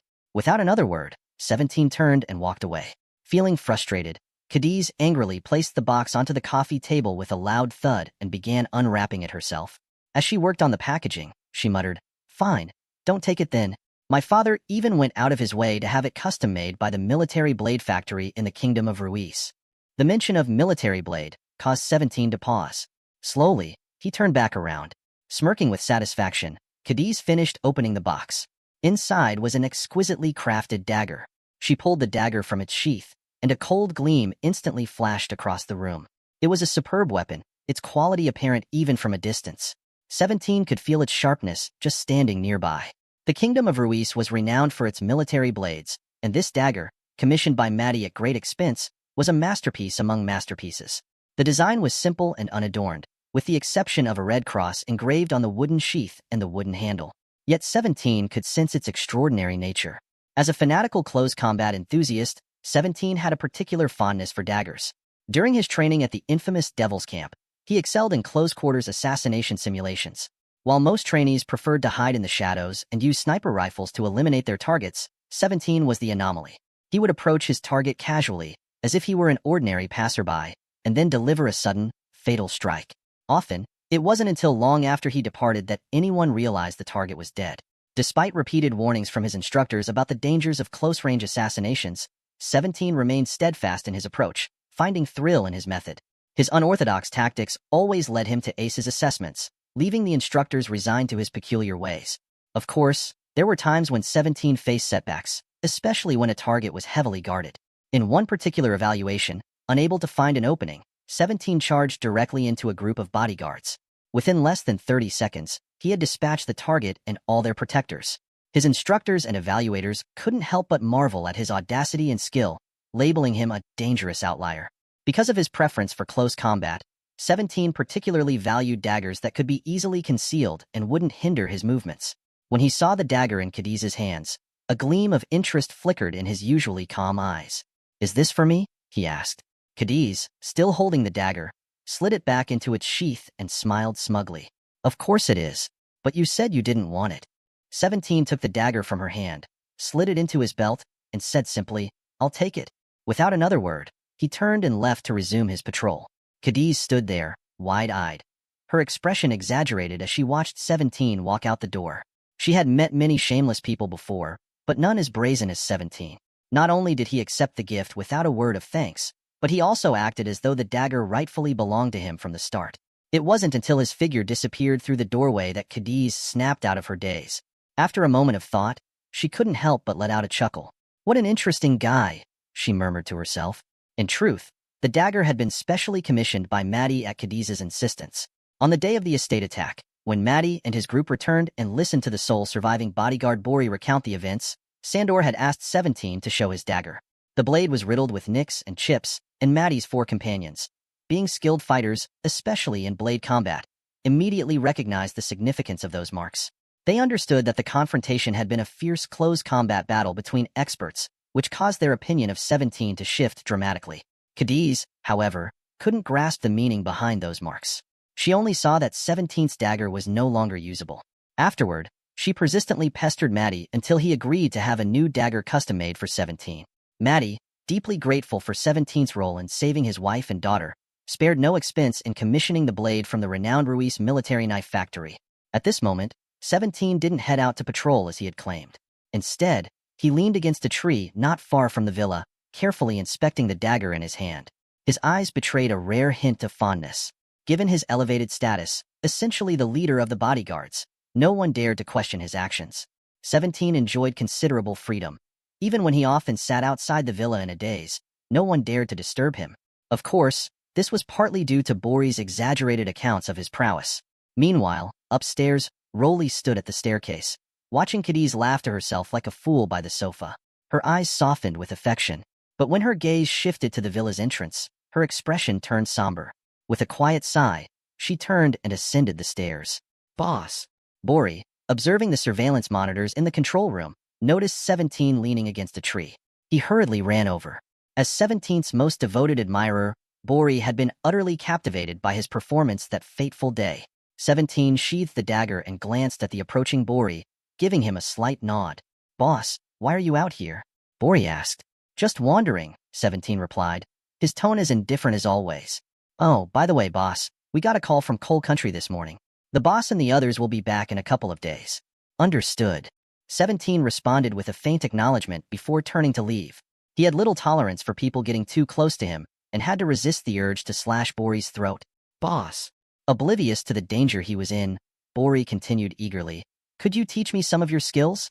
You know, hey boss. Don't walk away. The estate was eerily quiet at night, with only the occasional bark of a dog breaking the silence. 17 completed his patrol around the perimeter of the estate, with Cadiz trailing behind him the entire time. These days, Cadiz had taken up a new hobby aside from browsing the internet, following 17 wherever he went.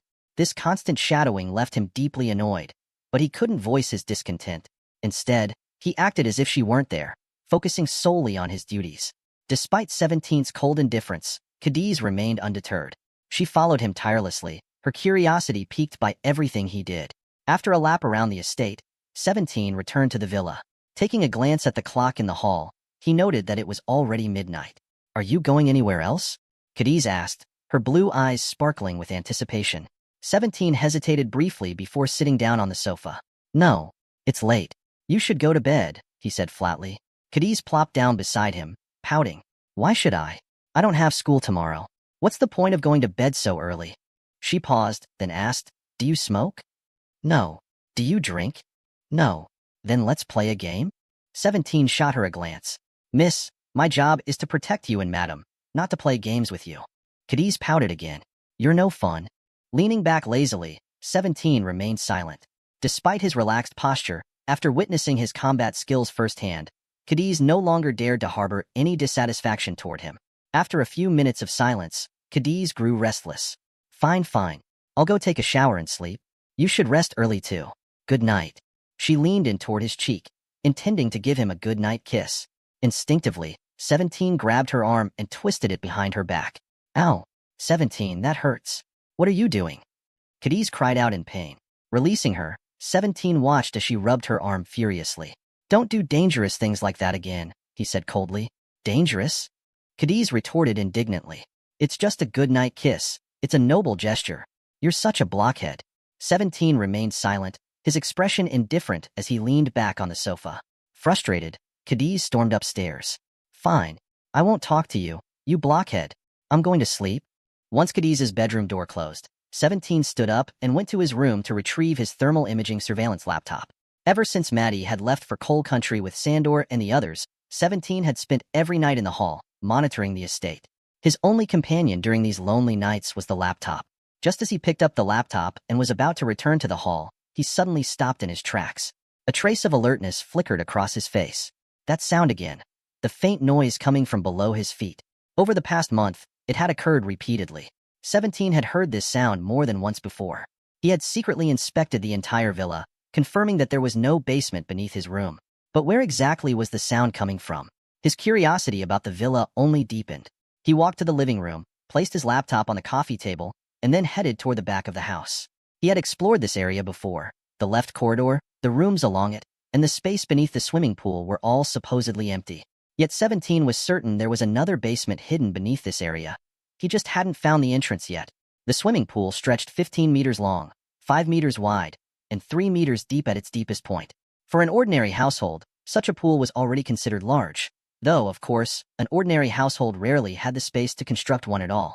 17 had visited this pool many times, always sensing that something about it was peculiar, though he couldn't quite pinpoint what. He opened the door and stepped inside. 3 walls were covered with pristine white tiles, while the 4th was a glass wall overlooking the outdoor pool. In 2 corners of the pool area were unusual, full brass sculptures of grotesque creatures. 17 couldn't identify what kind of animals they were, but their ferocious, snarling mouths held pipes that likely functioned as water spouts. Behind the grotesque statues stood 2 plaster sculptures of semi-nude women, and behind them, the wall was decorated with a mural of a seaside scene. The painting depicted a typical Hawaiian coastline, with its azure waters, golden sands, and rows of green palm trees, except it lacked any human presence. Walking around the pool, 17 stopped by one of the brass creature statues, examining it closely, his mind racing. The grotesque creature heads, the solemn female statues, the seaside mural, it all felt discordant. Suddenly, a realization struck him. The grotesque statues didn't belong in such an environment. Their menacing design clashed with the setting. The female sculptures, with their dignified presence, were entirely incongruous with the monstrous heads, and the seaside mural only added to the bizarre juxtaposition. This villa had been designed by a world-class architect. There was no way such an incongruous arrangement was part of the original design, unless someone had altered it later. 17 turned his attention to the mural, studying it closely. The serene ocean, the gleaming sands, the vibrant palm trees. It was picturesque, yet unnervingly lifeless. Lifelessness. That was it. 17's thoughts shifted, and he silently observed the 2 female statues for a moment. After a pause, he stepped closer to one of the sculptures, running his hands over it in search of anything unusual. If someone had been watching him at that moment, they would have been utterly stunned. 17's hand was on the exposed chest of the female statue, while his other hand stroked its thigh. The scene was undeniably indecent. After a while, he shook his head. Both statues were solid, firmly anchored to the ground. They couldn't be moved. But why were they fixed in place? Wouldn't the owners eventually tire of them? Replacing them would be troublesome. After scrutinizing the sculptures again, 17 returned to one of the grotesque brass heads and lightly tapped it, his gaze shifting back to the mural. A new thought occurred to him. Slowly, he grasped the brass head with both hands and rotated it. He had discovered earlier that these heads could be turned, but he hadn't thought much of it at the time. Now, using the mural and statues as reference points, he had a theory. He rotated the brass head 180 degrees so that its gaping mouth faced one of the female statues. A faint click noise followed, barely audible but impossible for someone with 17's highly trained senses to miss. His heart skipped a beat. He quickly moved to the other grotesque head and repeated the process, turning it so its mouth pointed at the other female statue. Another faint click echoed. Silence fell once more. 17 stood still, waiting. Aside from the 2 faint sounds, nothing seemed to have changed. Then, suddenly, the water in the pool began to stir. He spun around and saw 5 whirlpools forming on the surface. The water level started to drop rapidly. Villa's footprint, the basement should extend beneath most of the right side of the house, ending somewhere under the living room. This meant the bar, the living room, and a few recreational areas above all had the basement beneath them. However, his room and the swimming pool should have solid ground underneath, not hollow space. If that were true, then where had the noise come from? Puzzled, 17 exited the basement and returned to the living room. Sha Jiang saw him return and sneered. Done snooping? 17 sat back down on the sofa and asked, Is it possible this villa has 2 basements? Sha Jiang scoffed. Not a chance. He pushed the laptop back towards 17. Stop overthinking it. None of this concerns you. Just focus on watching that screen. Without a word, 17 retrieved the laptop and returned to his room. Sha Jiang watched him leave, taking a deep drag of his cigarette before exhaling a smoke ring, his face twisted in disdain. Back in his room, 17 placed the laptop aside and began running his hands along the walls, his mind racing with possibilities. He was certain he had heard a noise from beneath his room earlier. But if the basement ended under the living room, then the ground beneath his feet should be solid. So where had the sound come from? To his left was left hand's room. To his right, an empty room. And in front of him, past the wall, was the indoor swimming pool. Taking out a pen and paper, 17 sketched a rough floor plan of the villa's first floor and basement. When he finished, he noticed that the villa's layout was peculiar, though he couldn't quite pinpoint why. By the time he checked the clock on his laptop, it was past 3 a.m. He tore up the floor plan and threw it into the trash before returning to bed, half reclining as he closed his eyes. Dawn broke with sunlight streaming in, the weather unusually bright and clear. A faint disturbance in the living room roused 17. He jumped out of bed and opened his door to find Maddie already awake, sitting at the dining table and reading the morning paper. Ruoli was busy instructing the kitchen staff to prepare breakfast. Sha Jiang, Spider, Knife Scar, and Left Hand were already standing behind Maddie. When they heard 17's door open, the four of them glanced at him briefly before looking away, treating him as though he were nothing more than a passing shadow. 17 glanced at the clock in the living room. It was past 6 a.m. Without a word, he quietly walked over to where the four stood and joined them. When breakfast was served, Maddie finally noticed the addition to his security team. He cast a faint glance at 17 before lowering his head to eat, paying him no further attention. After finishing a sandwich, Ruoli instructed the servants to fetch Maddie's coat. Maddie allowed her to help him put it on, then pulled her into a gentle embrace. "I'm heading out," he said. "All right," Ruoli replied softly. "Take care of yourself." Maddie caressed her smooth cheek with a smile. "Don't worry. With these four around, nothing will happen to me." With that, he walked out. Knife Scar and Left Hand exited first, thoroughly inspecting the area before opening the car door for Maddie. Spider took his place in the driver's seat, while Knife Scar and Left Hand flanked Maddie in the back. Sha Jiang opened the front passenger door, casting a glance back at 17, who had followed them outside. 17, he said in a low voice. "The boss says you're not coming. Stay here and protect the lady and the young miss." Without waiting for a response, Sha Jiang climbed into the car. 17 watched the vehicle drive off without a word. Turning back around, he silently followed Ruoli. Ruoli had no intention of returning indoors.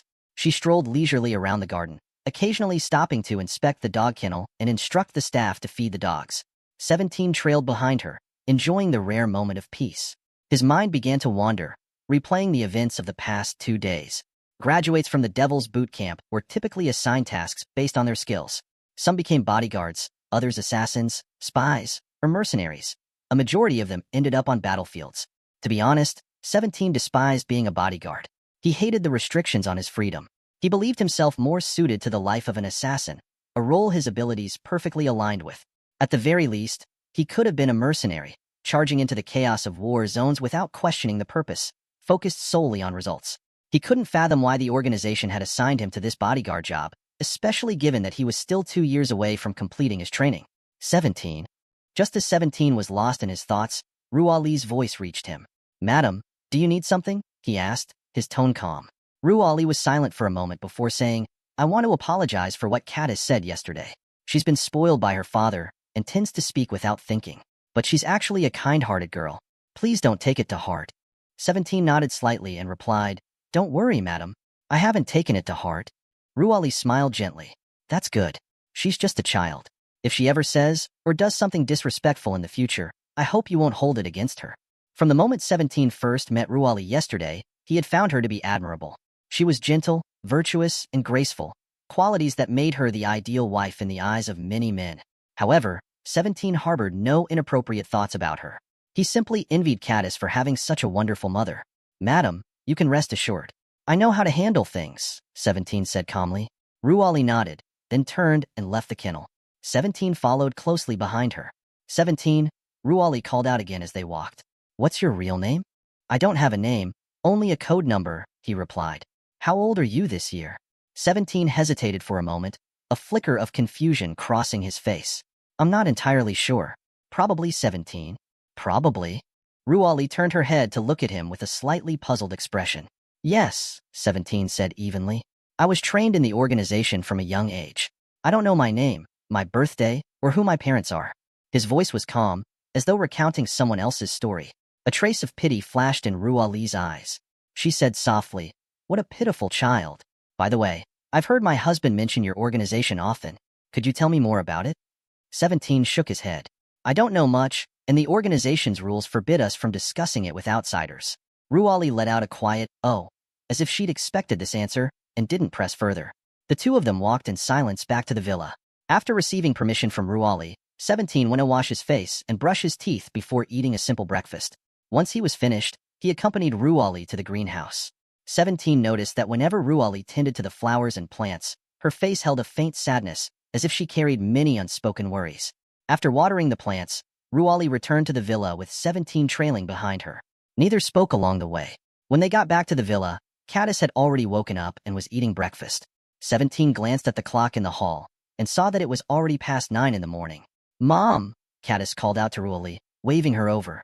Ruali walked over and sat beside her daughter, affectionately running her fingers through Caddis's golden hair. "Were you up late browsing the internet again? Why are you waking up so late?" Caddis wrinkled her cute little nose. "Dad won't let me go out, so I have to stay home all the time. It's so boring I'm practically dying. The internet is the only thing keeping me sane. Do you want to go shopping?" Ruali asked with a gentle smile. Caddis's eyes lit up instantly. "Mom, are you letting me go out?" Ruali sighed softly. "Keeping you cooped up at home all the time isn't fair to you. How about letting 17 accompany you out for a bit?" "Him?" Caddis gave 17 a disdainful glance and scoffed. "Forget it. I'd rather stay home than risk my life." "Caddis," Ruali said with a hint of reproach in her voice. "It's true," Caddis muttered, pouting. "What can he even do? If something actually happens, he'd probably abandon me and run away." Ruali sighed again. 17 is much more capable than you think. Standing silently behind the two women, 17's eyes flickered with a trace of surprise as he looked at Ruali's back. Caddis still looked unconvinced. How capable could he possibly be? "Enough," Ruali said, not wanting to argue further. "If you don't want to go out, then just stay home." Caddis pouted but didn't say anything, her face full of dissatisfaction. She had a high opinion of the 4 elite bodyguards who had protected her and her brother Maddie at the airport yesterday. Before the attackers could even fire, those bodyguards had sensed the danger and shielded them. In her eyes, most of the bodyguards her father employed were ordinary at best, and only those 4 could truly be considered experts. Unfortunately, they were tasked with protecting Maddie, leaving her stuck with this seemingly useless and cowardly 17. After finishing her breakfast, Caddis returned to her room to continue browsing the internet. Ruali instructed the servants to clear the table, then walked over to 17 and said, "17, come with me." "Yes, madam," 17 replied with a slight nod. Ruali summoned the butler and gave him some instructions before heading upstairs with 17 in tow. When they reached Caddis's room, she turned to him and said, "Wait here." 17 nodded silently. Ruali entered the room. Moments later, Caddis's excited cheers could be heard from inside. Leaning against the wall, 17 lowered his head, lost in thought. After a while, the door opened with a click. Ruali stepped out, closing the door behind her. She smiled at 17 and said, "Please wait a little longer." With that, she entered her own room. 17 continued to wait quietly in the hallway. 20 minutes passed quickly. Finally, the door to Ruali's room opened again. 17 looked up to see her stepping out, her makeup delicately applied and her outfit carefully chosen. She had lightly curled lashes, striking blue eyes, and her hair fell casually over her shoulders. Her elegant attire exuded the charm of a mature woman. Ruali smiled at 17 before walking over to knock on Caddis's door. "Caddis, are you ready?" "I'm ready. I'm ready," Caddis replied. The door opened, and she stepped out in a woolen sweater and a black skirt, looking fresh and youthful. While Ruali exuded a graceful allure, Caddis radiated a pure and refreshing energy. 17 wiped a bead of sweat from his brow. During his training, he had learned that women were naturally inclined to care about their appearance. At the time, he hadn't given it much thought, but now he understood. While Ruali's meticulous preparation was understandable, Caddis had spent over 20 minutes just changing clothes. Women, he thought with a sigh. Ruali approached 17 and said, "17, accompany us out?" "Understood," he replied. "Him?" Caddis pointed at 17. "Mom, he." "Caddis," Ruali interrupted, giving her a stern look. Caddis pouted but fell silent, though displeasure was written all over her face. Ruali sighed. "Don't worry. Besides 17, there will be others accompanying us." Caddis shot 17 a disdainful glance before linking arms with her mother and walking past him. As they passed, Ruali gave 17 an apologetic look. 17 remained expressionless as he followed them down the stairs. Truthfully, aside from Ruali, he didn't hold much affection for the rest of the family. But personal feelings were irrelevant. His job was his job, and he knew the consequences of failing to complete a task assigned by the organization. As Ruali and Caddis descended the stairs, the butler approached, bowing deeply. "Madam, Mississippi, are the cars ready?" Ruali asked. "They are, along with 8 bodyguards," the butler replied. "Good," Ruali said with a nod. "You may attend to your other duties. We're just stepping out for a bit." "Understood." The butler bowed again. "The master has instructed that neither you nor Miss Caddis should venture too far from the estate." "I know," Ruali said, waving him off before leading Caddis toward the front door. Outside, 3 cars were parked in a neat row, flanked by 8 bodyguards dressed in black. One of the guards opened the door to the middle car, and Ruali and Caddis headed toward it. Suddenly, 17 felt a sharp sense of danger. His instinct screamed at him to retreat, but Ruali's kind and gentle face flashed through his mind. Without hesitation, he lunged toward Ruali and Caddis. Bang! A crisp gunshot rang out. 17 tackled Ruali and Caddis to the ground. Although his reaction was slightly delayed due to his ingrained habits, he managed to shield them. However, a bullet pierced through his left shoulder, sending blood splattering into the air. "Ow!" Caddis cried out as her head struck the car door. She winced in pain, clutching her head and crouching next to Ruali. Despite her discomfort, she was acutely aware of the gunshot and instinctively huddled closer to her mother for safety. The bodyguards reacted quickly, drawing their pistols and firing in the direction of the shot. The once quiet estate erupted into chaos, the air filled with the deafening sound of gunfire. Ruali, pale and trembling, clung tightly to Caddis. It wasn't until the bodyguards returned fire that she seemed to snap out of her shock. Her eyes darted to 17, who was bleeding profusely from his left shoulder. "17, are you all right?" she asked urgently. 17 shook his head, his gaze fixed on his wounded arm. His mind, however, was racing. In just over a second, he analyzed the situation and identified the weapon used. A Wilk heavy sniper rifle, manufactured in 2004 in Bolong country. The rifle's specifications flashed through his mind: 1,350 millimeters in length, an 880 millimeters barrel, an empty weight of 16.1 kilograms, a muzzle velocity of 890 meters per second, an effective range of 1,800 meters, and a magazine capacity of 7 rounds. His conclusion sent a chill down his spine. With such a powerful sniper rifle loaded with armor-piercing rounds, even the armored cars they were hiding behind offered little protection. He glanced at the bodyguard's pistols, standard QSC 92 9mm handguns with a 15-round magazine and an effective range of just 50 meters. Against an enemy positioned over a kilometer away, their weapons were virtually useless. Suddenly, a distinct gunshot rang out, different from the others. One of the bodyguards, who had been peeking out from behind a car, collapsed to the ground, a bullet hole in his forehead. A second shot followed, then a third. With each shot, another bodyguard fell. Not long after, of the 8 bodyguards and the 7 who came rushing in to assist, only 3 remained. Watching the bodyguards fall one by one, Cordis was terrified, trembling as she murmured, "Mom, I'm so scared." Rory held Cordis tightly, her face pale as a sheet, her eyes pleading as they looked to 17 for guidance. 17 glanced toward the villa's main entrance, quickly calculating the distance. He thought, if I sprint at full speed, I might make it to the villa, but will they even let us in? The remaining 3 bodyguards continued firing, reloading and shooting despite knowing their pistols were hardly a threat. Their determination exemplified the tragic devotion of a bodyguard's duty. At that moment, 17 calmly scanned his surroundings, his sharp eyes searching for anything that might help get Rory and Cordis into the villa safely. When his gaze fell on something at a bodyguard's waist, his eyes lit up, a flashbang grenade, specifically an ML98 model manufactured in the United States. Ignoring the pain in his injured left shoulder, 17 lunged toward the fallen bodyguard's corpse and retrieved the flashbang, taking cover behind a car door. Clang! A metallic sound echoed as another bodyguard hiding behind the 3rd car collapsed. "Armor-piercing rounds," 17 muttered under his breath as he took a deep breath. The enemy had breached the estate and was now approximately 700 to 750 meters away. He turned to glance at Rory and Cordis. Cordis was trembling in Rory's arms, while Rory, though slightly calmer, was still visibly shaken, her face pale with fear. "Madam," 17 called out firmly. Both Rory and Cordis turned to look at him. 17 held up the flashbang. "I'll throw this. When I do, you run for the villa. Understood?" Rory nodded resolutely, her maternal instincts taking over despite her fear. Clenching the flashbang's safety pin between his teeth, 17 yanked it out and hurled the grenade behind him. "Run!" he shouted. Boom! A blinding white flash erupted behind them. Since they had their backs to the grenade, their vision wasn't as severely affected. 17 and the two remaining bodyguards shielded Rory and Cordis as they dashed toward the villa. Just as they reached the stone steps, Cordis twisted her ankle and fell forward.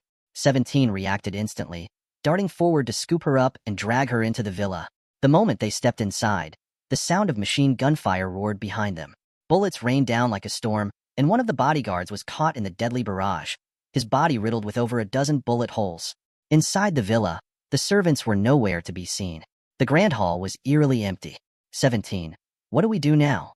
Rory asked, her voice trembling with desperation. She knelt beside Cordis, who was curled up in the corner, clutching her injured ankle and sweating in pain. Rory wrapped her arms around her daughter, her tears falling uncontrollably. 17 and the last remaining bodyguard positioned themselves on either side of the front door, taking cover behind the walls. 17 risked a quick glance outside. Bang! A sniper round whizzed past, grazing the wall near his head. He immediately pulled back, his heart pounding from the close call. Though there were security cameras outside, the surveillance room was not located within the villa itself, leaving him no choice but to rely on his own judgment. That single shot was enough for him to gauge the enemy's skill level. The sniper's speed, precision, and reaction time were top-notch, clearly the work of a professional. In his brief glance, 17 had also spotted over 10 figures rapidly approaching the villa. Judging by their movements and coordination, they were either military personnel or highly trained mercenaries. Who did Marty offend to warrant this kind of operation? 17 wondered. Deploying professional mercenaries was a costly endeavor, akin to maintaining a private army. And judging by the sniper's deliberate targeting, their mission was clearly to eliminate Rory and Cordis, leaving no survivors. 17 glanced at the remaining bodyguard, then turned to look at Rory and Cordis. His mind raced as he calculated their options. A distress signal had already been sent by the bodyguards when the gunfire began. If they could hold out until Marty returned, they might still have a chance at survival. But could they last that long? With Rory and Cordis in tow, his burden was significantly heavier. First and foremost, he needed to protect Rory and Cordis before he could attempt any countermeasures. But where in the villa could they possibly find safety? The basement was out of the question. It had only one entrance and was sealed off. If the enemy deployed poison gas, they would be trapped with no escape. The backyard was equally risky. Without knowing the enemy's numbers, they could easily walk into an ambush. That left only one option: guerrilla tactics within the villa itself. 17's eyes flicked to Cordis's swollen ankle. He sighed inwardly. Her injury would significantly slow them down, making her a liability during any escape attempt. Outside, he could already hear the faint sound of footsteps. The mercenaries had reached the villa's perimeter. Slowly, 17 drew a compact handgun from his waist, a KP-56, a prototype developed by the Devil Research Division. Its advantages were its rapid firing rate, 80-meter effective range, and quick reloading. However, it also had significant drawbacks. It was too lightweight, had heavy recoil, and its magazine held only 6 rounds. Leaning against the wall by the door, 17 took a deep breath. He was well-versed in this kind of close-quarters combat, but the main threat was the hidden sniper. A sniper rifle's range and penetration power far outclassed the KP-56 in his hand. To deal with the sniper, he would need another sniper, but unfortunately, he had no such weapon at his disposal. Suddenly, a faint click sound came from outside. 17's expression darkened. He recognized it immediately. It was the sound of a grenade pin being pulled.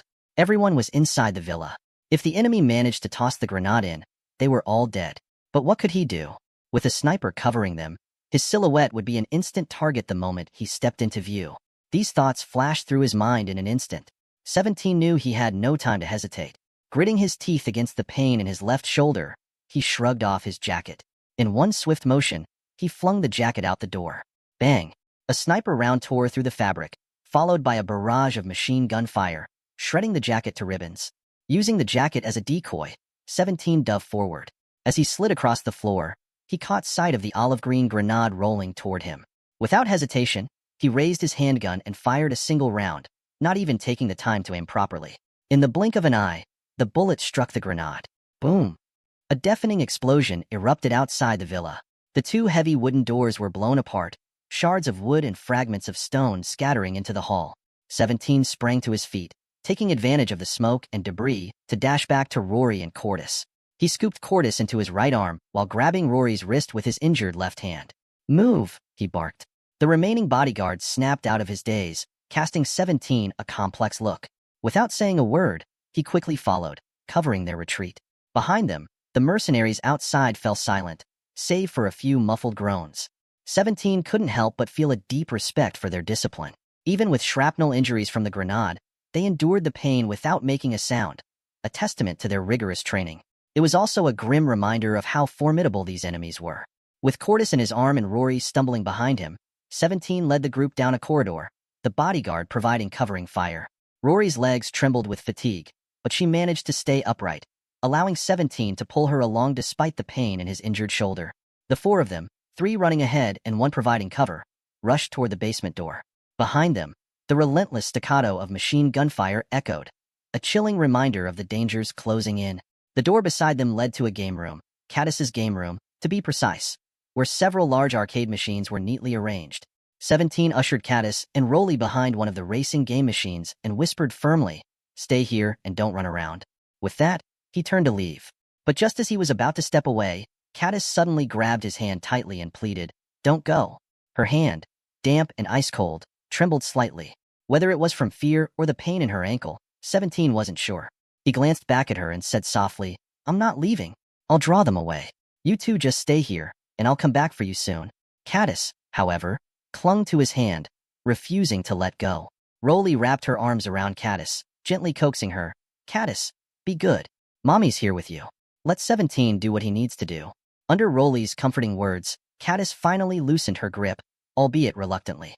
The moment the laser beams appeared, 17 acted without hesitation. He took a running start and leaped lightly, slipping through the gaps between the beams. As the lasers reached the exit, more beams emerged, forming an even more intricate web that advanced toward the entrance. 17 sprinted back, using the wall as a springboard to propel himself, and once again slipped through the narrow openings like a fish navigating a net. When the laser beams reached the entrance, over a dozen more appeared, creating an almost impenetrable mesh that moved toward him. This time, the gaps were so small that only a single hand could fit through. Every direction, up, down, left, and right, was blocked by lasers. There was nowhere to escape, and the beams drew closer with each passing second. Whatever danger you face in the future, remember this: stay calm. Only by staying calm can you think of a solution that will save your life. At that moment, his instructor's voice echoed in his mind. Yes, calm. The instructors wouldn't set up a dead-end trap. If they wanted him dead, they could have just shot him. Every seemingly perfect mechanism had a flaw. But where was the flaw in these laser beams? 17 looked up at the ceiling. There were no ventilation shafts to escape through. He examined the walls. The smooth surfaces were lined with shallow grooves, irregularly distributed. The laser beams emerged from these grooves and followed their paths. An idea struck him. Without hesitation, he hurled a throwing knife, aiming at one of the grooves where a beam emerged. The knife struck true, and with a soft pop, the beam vanished. The others continued moving toward him. A faint smile appeared on 17's face. He unleashed a flurry of throwing knives, each striking its target with precision. With every pop, a beam disappeared, and finally, a gap appeared in the laser web. Just as the beams were about to reach him, he leaped through the opening. When the laser web reached the exit, it emitted a low hum and disappeared entirely. Simultaneously, the doors at both ends of the corridor slid open. 17 stood up, exhaled deeply, and wiped the cold sweat from his forehead. Calmly, he stepped out of the corridor that had nearly claimed his life. The alloy passage returned to its previous tranquility, as if nothing had occurred. The only evidence of the encounter was the dozen or so knives lodged crookedly in the grooves along the walls. Beyond the passage was a hall. Directly ahead lay the path to the vault. However, the hall, spanning only about 50 to 60 square meters, was anything but easy to traverse. The walls on both sides were riddled with small holes, and the floor was composed of numerous square tiles. These tiles concealed the mechanism. Each time the trap was reset, the sequence of safe tiles would change. To pass through unscathed, one had to step on the correct tiles in the right order. A single misstep would prompt the walls to unleash a hail of bullets, riddling the intruder with holes. This hall was infamous as the most lethal section of the villa, claiming the lives of most trainees. To pass safely, there were only 2 options: decipher the correct sequence of tiles, or sprint across so quickly that the automated guns couldn't react in time. Some trainees had attempted to use grappling hooks too. The mechanisms in the hall were not limited to stepping on the floor tiles. Thankfully, one trainee had demonstrated this with their life, ensuring that no one dared to rely on grappling guns thereafter. From that moment on, Only genuine skill could see one through this challenge. 17 was well aware of this and had deliberately avoided choosing a grappling gun or attempting the second method. After all, there were few in this world faster than a bullet. He crouched down and carefully examined the floor tiles, searching for clues. After nearly a minute, 17's lips curled into a faint smile. Standing up, he decisively leaped onto the third tile in front of him. After waiting a moment and confirming the machine guns on both sides did not activate, he proceeded to jump to the 7th tile on the left. This challenge was simultaneously the hardest and the simplest. Each time the mechanism was triggered, the correct tile would exhibit subtle differences from the others. As long as one could spot this, the challenge became a breeze. However, the clues were exceedingly difficult to detect, and the trainees were under strict time pressure, leaving no room for slow, deliberate observation. This was why so many had lost their lives here. 17 continued to hop in a large arc around the room, eventually reaching the entrance to the next passage. He opened the door to find another hall. The entrance to the vault lay within this room. In all 4 corners of the hall were surveillance cameras, and just like the first-floor hall, this one was densely crisscrossed with infrared beams. 17 navigated through the infrared grid with precision, disabling 4 surveillance cameras in the shortest possible time. The only task remaining was to open the vault. This vault was secured with the highest level of technological encryption, requiring simultaneous input of fingerprint, retina scan, body weight, and password from a specific individual to unlock. However, since this was merely a training facility, the fingerprint, retina, and body weight requirements were deactivated outside of specialized training sessions. Normally, trainees only needed to input a password to unlock it. 17 approached the password input terminal and used a universal key to open the panel. He disconnected the red and green wires inside and reconnected them in a way that short-circuited the device. Then, he altered several circuits within the box, resetting the password. Closing the panel, he entered the newly set code. With a low, muffled whir, the massive metal door of the vault slowly swung open. Inside the vault was a vast collection of books and documents. Despite searching thoroughly, 17 could not locate the required disk. Could the disk not be in the vault? But I've searched everywhere and found nothing. Staring at the piles of information before him, 17 fell into deep thought. After approximately half a minute, he suddenly exclaimed, "Damn it!" Without hesitation, he sprinted back along the same route. Retracing his steps to the 2nd floor, 17 burst into a room containing a dozen or so oil paintings. He began inspecting one painting after another. A few moments later, he finally found the disc hidden behind the frame of one of the paintings. Taking the disc, 17 smirked. As expected, the first-floor art room wasn't just for decoration. Glancing at his watch, he realized that 10 minutes had already passed. Less than 5 minutes remained. 17 quickly ran to the computer room, inserted the disk into a computer, and began reading the data. The disk was password protected, but for someone like 17, who had trained in advanced hacking techniques, it posed no challenge. In less than a minute, he cracked the code and accessed the data. The disk contained records of massive financial transactions. Though there wasn't a large volume of information, the endless chains of figures were enough to make anyone dizzy. It took him nearly 3 minutes to memorize all the data thoroughly. He swiftly removed the disk and returned it to its original hiding spot in the painting frame. Without further delay, he exited the premises. By the time 17 stepped out of the villa, the adjutant glanced at his watch and nodded approvingly. "Go over there and write down all the data from memory. Then report to the instructor's office immediately." "Yes, sir." 17's tone remained calm and even. He saluted, walked over to a desk, and wrote down the memorized data with remarkable speed. Under the complex gazes of his fellow trainees, he left the team alone. "Reporting. Come in." 17 pushed open the door to the office and entered. Inside were 3 people. The instructor seated behind the desk and 2 middle-aged men in sharp suits seated on the sofa. 17 saluted the instructor. "Instructor, mission accomplished. Reporting as ordered." The instructor nodded, then turned to the 2 middle-aged men and asked, "Are you certain?" One of the men stood up and replied, "This is as per the organization's directive." "Very well." 17, step forward. "Yes." 17 took a few steps closer and stopped. The instructor walked over to him, gesturing toward the slightly stocky middle-aged man. "This is Director Wright." He then pointed to the slimmer man. "And this is Director Yunhai."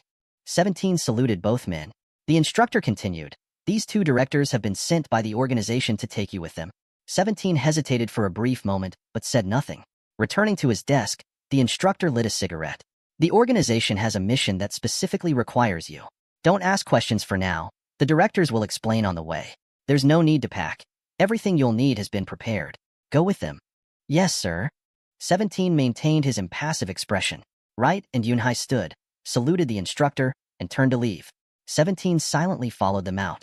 As their figures disappeared down the corridor, the instructor took a deep drag of his cigarette and muttered to himself, "Why is the organization deploying an ungraduated trainee?" At a private airfield, a helicopter roared into the sky. Inside the helicopter, Wright tossed a travel bag to 17, speaking in an indifferent tone. "This is your gear." 17 opened the bag to find 2 sets of casual suits, a modified compact pistol, and a dagger. Preferring melee weapons, 17 pulled out the dagger and twirled it in his hand.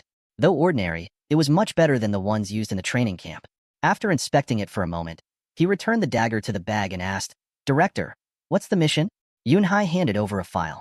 17 opened it to find a photograph of a portly, big-eared man named Marty, a citizen of the Eagle Nation, ranked 76th among the world's wealthiest individuals, with assets worth billions. Closing the file, 17 waited for an explanation. Wright stated, "Your mission is to protect this man." "Protect him?" Yunhai lit a cigarette, took a deep drag, and exhaled a plume of smoke. Half a month ago, Marty was attacked by unknown assailants. Several of his bodyguards were killed or injured. He sought assistance from the organization and hired 4 top-tier bodyguards. Due to the close relationship, the organization decided to provide him with 1 additional bodyguard free of charge, and that's you. Consider it an opportunity to gain experience. "Why me?" Wright smirked coldly. "It's the organization's decision. Don't ask unnecessary questions." "Yes, sir.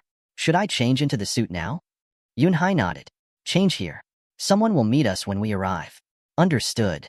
17 removed his trainee uniform and donned a white shirt and a blue casual suit. The transformation was striking. His youthful yet cold demeanor was concealed by the sharp attire. With his chiseled physique, he now appeared to be a mature and composed young man, impossible to guess as merely 16 or 17 years old. After nearly an hour of flight over the sea, land finally came into view. Seated inside the helicopter, 17 curiously observed the city below. Having been raised in isolation on a secluded island, his only knowledge of the outside world came from video lessons. The vibrancy of the real world was an entirely different experience. The helicopter landed atop a tall building. Wright leapt out immediately, while Yunhai patted 17 on the shoulder, signaling him to grab the equipment bag and disembark. The 3 of them took an elevator to the 28th floor. Exiting the elevator, they walked silently down a corridor until Wright pushed open a door and led them into a spacious office. Seated at the desk was Marty, the man from the file. Standing behind him were 3 men and 1 woman. 17 instantly recognized them as seasoned combatants, their aura steeped in lethal precision, honed from years of life and death struggles. Wright and Yunhai led 17 directly in front of Marty. The man, puffing on a cigar, stood up with a broad smile, his face brimming with fat. Wright introduced 17 as the complimentary addition to Marty's team. Marty froze for a moment before Yunhai stepped forward, assuring him that 17 was an exceptional operative with extensive experience. Reluctantly, Marty accepted, though his expression remained skeptical. Yunhai then introduced the other 4 bodyguards. As 17 quietly observed them, he noted their distinct traits, each one a lethal presence in their own right. While 17 continued his analysis, Wright and Yunhai completed the handover with Marty. After exchanging a handshake, the 2 directors departed, leaving Marty to address his newly assembled team. "From this day forward, you are my personal bodyguards," Marty declared. Boom. The 5 bodyguards stomped in unison, saluting crisply. Marty waved his hand, signaling them to relax. He glanced at his watch and said with a smile, "We'll divide responsibilities later. For now, let's head out. Time is short." With that, Marty turned and began walking out. The 4 veteran bodyguards immediately formed a protective formation around him, while 17, carrying his travel bag, followed silently behind. Meanwhile, back aboard the helicopter, Yunhai lit another cigarette and asked, "Wright, why is the organization deploying an ungraduated trainee?" Expressionless, Wright glanced at him and replied flatly, "It's the organization's decision.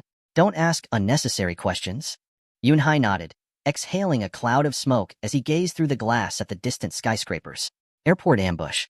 The autumn wind was chilly, and the sky was overcast, shrouding the world in a somber gray. A fleet of sleek black cars roared into Eagle Nation's airport. The procession, comprising entirely of black Lincoln sedans, drove straight onto the tarmac, an unusual privilege that piqued curiosity about the passenger's identity. A luxurious private jet descended gracefully, with the Lincoln convoy trailing close behind. Once the plane came to a halt, a group of men in black suits leapt out of the cars, forming a tight perimeter around the aircraft. "Daddy!" As soon as Marty disembarked from the jet, a girl of about 14 or 15 emerged from the first Lincoln. Her golden hair cascaded down her back, her blue eyes curved like crescents, her nose was elegantly straight, and her pale skin seemed almost translucent, so delicate it invited an urge to reach out and touch her. Marty's gaze softened with rare warmth. Feigning anger, he exclaimed, "What are you doing here? This is no place for you." The girl paid him no heed, throwing herself into his arms with a coquettish grin. "I missed you, Daddy." Marty sighed, loosening his arms to gently tap her on the nose. "You little troublemaker." The girl wrinkled her nose and retorted, "I'm not a troublemaker." Clinging to his arm, she added, "Daddy, you've been away for so long. I was so worried about you." Patting her golden locks affectionately, Marty smiled. "What's there to worry about? I've got top-notch protection, but you must promise me not to wander off, all right?" I know. Daddy, you're so naggy." The girl pouted, tugging on Marty's arm insistently. "Come on, let's go. Mommy's waiting for you at home." Marty chuckled and shook his head, allowing his daughter to pull him toward the car convoy. 17 stayed outside the villa, leaning casually against a perfectly pruned tree under the cold glow of the moonlight. His expression was as calm and detached as ever, reflecting neither exhaustion nor tension. He didn't need much sleep. Years of grueling training in the Devil's Camp had conditioned him to function with minimal rest.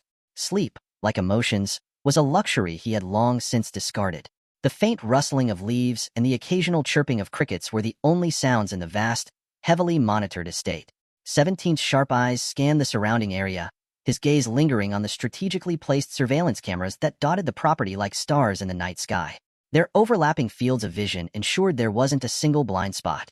To an ordinary observer, the security seemed impenetrable, but to 17, it felt excessive, as though this businessman, named Matty, had far more to hide than he let on. His thoughts drifted back to the earlier events of the day. The sniper's choice of an outdated weapon still puzzled him. A Luya 98 sniper rifle was cumbersome, inaccurate at long range, and largely obsolete in the modern era of advanced weaponry. Yet, the assassin had chosen it, and worse, had fired from a distance that exceeded the rifle's effective range, almost guaranteeing failure. It didn't add up. Was the shot meant to miss? A warning? Or perhaps a distraction? 17 replayed the scene in his mind, analyzing every detail, every angle, every possibility. "Thinking too much will get you killed," he muttered to himself, his voice barely audible over the gentle night breeze. But even as he said it, his mind refused to rest. Inside the villa, the atmosphere was much quieter. Maddie and Rolly had retired to their bedrooms, leaving the house shrouded in silence, save for the faint hum of electronics and the soft tapping of keyboard strokes from Khadijah's room. She was still awake, stubbornly surfing the internet despite her father's earlier warnings. Her spoiled nature and fiery temper were traits 17 had already noted, traits that could easily get her into trouble. Downstairs, Shaji stood watch in the grand living room, his posture rigid and alert. Spider guarded the hallway outside the family's bedrooms, while Knife Scar and Left Hand rested in the barracks-like quarters Maddie had prepared for them, ready to switch shifts later in the night. And then there was 17, always the outsider, always the lone wolf. None of the team had asked for his input during the security sweep, nor had they involved him in setting up the Devil's Organization's state-of-the-art thermal sensors. It was as though he were invisible, a shadow trailing along the edges of their tightly coordinated unit. But 17 didn't mind. He was used to being overlooked, and in some ways, he preferred it. It allowed him to observe, to calculate, and to plan without interference. As the moon climbed higher, bathing the estate in its pale glow, 17's piercing eyes caught a flicker of movement in the treeline beyond the property's walls. It was brief, almost imperceptible, but enough to put him on edge. He straightened, his body tensing as his hand instinctively brushed against the concealed firearm at his side. His breathing slowed, his senses sharpening as he focused on the spot where the movement had occurred. Seconds passed, then minutes. Nothing. Perhaps it had been an animal, or a trick of the light. But 17 didn't trust coincidences, and he certainly didn't trust silence. He remained where he was, his gaze fixed on the treeline, his entire being coiled like a spring, ready to react at the slightest provocation. Just a businessman, he thought bitterly, recalling Maddie's casual demeanor earlier in the evening. But everything about this operation, the armed convoy, the military-grade security, the sniper attack, screamed otherwise. This wasn't the life of a mere merchant. This was the life of someone deeply entrenched in a world of shadows and bloodshed. The night pressed on, the cool air carrying with it a sense of unease that 17 couldn't shake. Somewhere in the distance, a wolf howled, its mournful cry echoing across the vast expanse of the countryside. 17 remained still, his silhouette blending seamlessly into the shadows of the estate. He didn't need orders, nor did he seek approval. His purpose was clear: to survive, to complete the mission, and to ensure that no threat went unnoticed. Whether the others acknowledged him or not was irrelevant. After all, he wasn't here to make friends. He was here to do what he did best: stay one step ahead of death. Shajiang and the others had never intended to let 17 help them. They had been holding a grudge against him ever since his behavior at the airport. As a result, 17 was assigned the menial task of monitoring the thermal imaging surveillance system. In his room, 17 lay on the bed with his eyes half closed. On the desk sat a laptop, its screen divided into 8 windows displaying colorful, mosaic-like patterns, feeds from the thermal cameras installed at the villa's 8 corners. Suddenly, 17's eyes snapped open. A faint sound had startled him awake.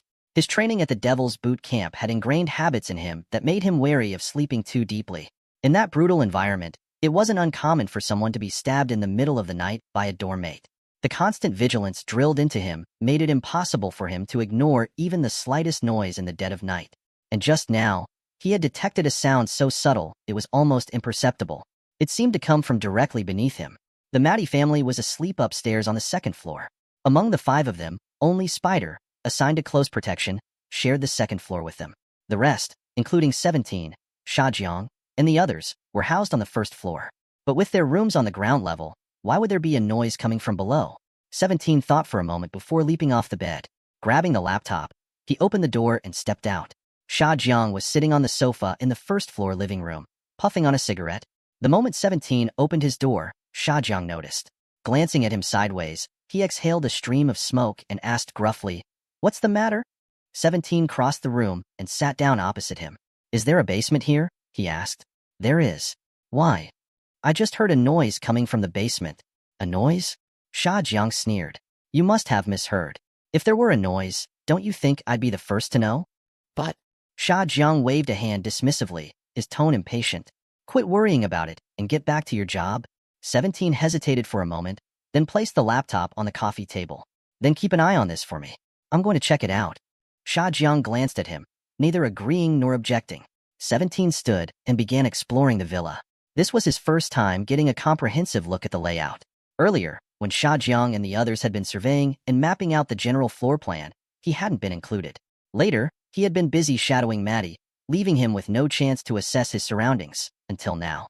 Even so, his inspection was limited to the 1st floor and the basement. The villa was massive, covering an area of over 500 square meters. The 1st floor was divided into several sections. Entering through the main door, one would find a grand living room with a luxurious staircase leading to the 2nd floor directly ahead. To the left was a hallway where 17's and the others' rooms were located. To the right of the living room was a small bar, and behind it, another hallway that looped around to the back of the villa, connecting to the left side corridor. The rear part of the villa housed numerous rooms, including a gym, a game room, a recreation room, and a coffee lounge.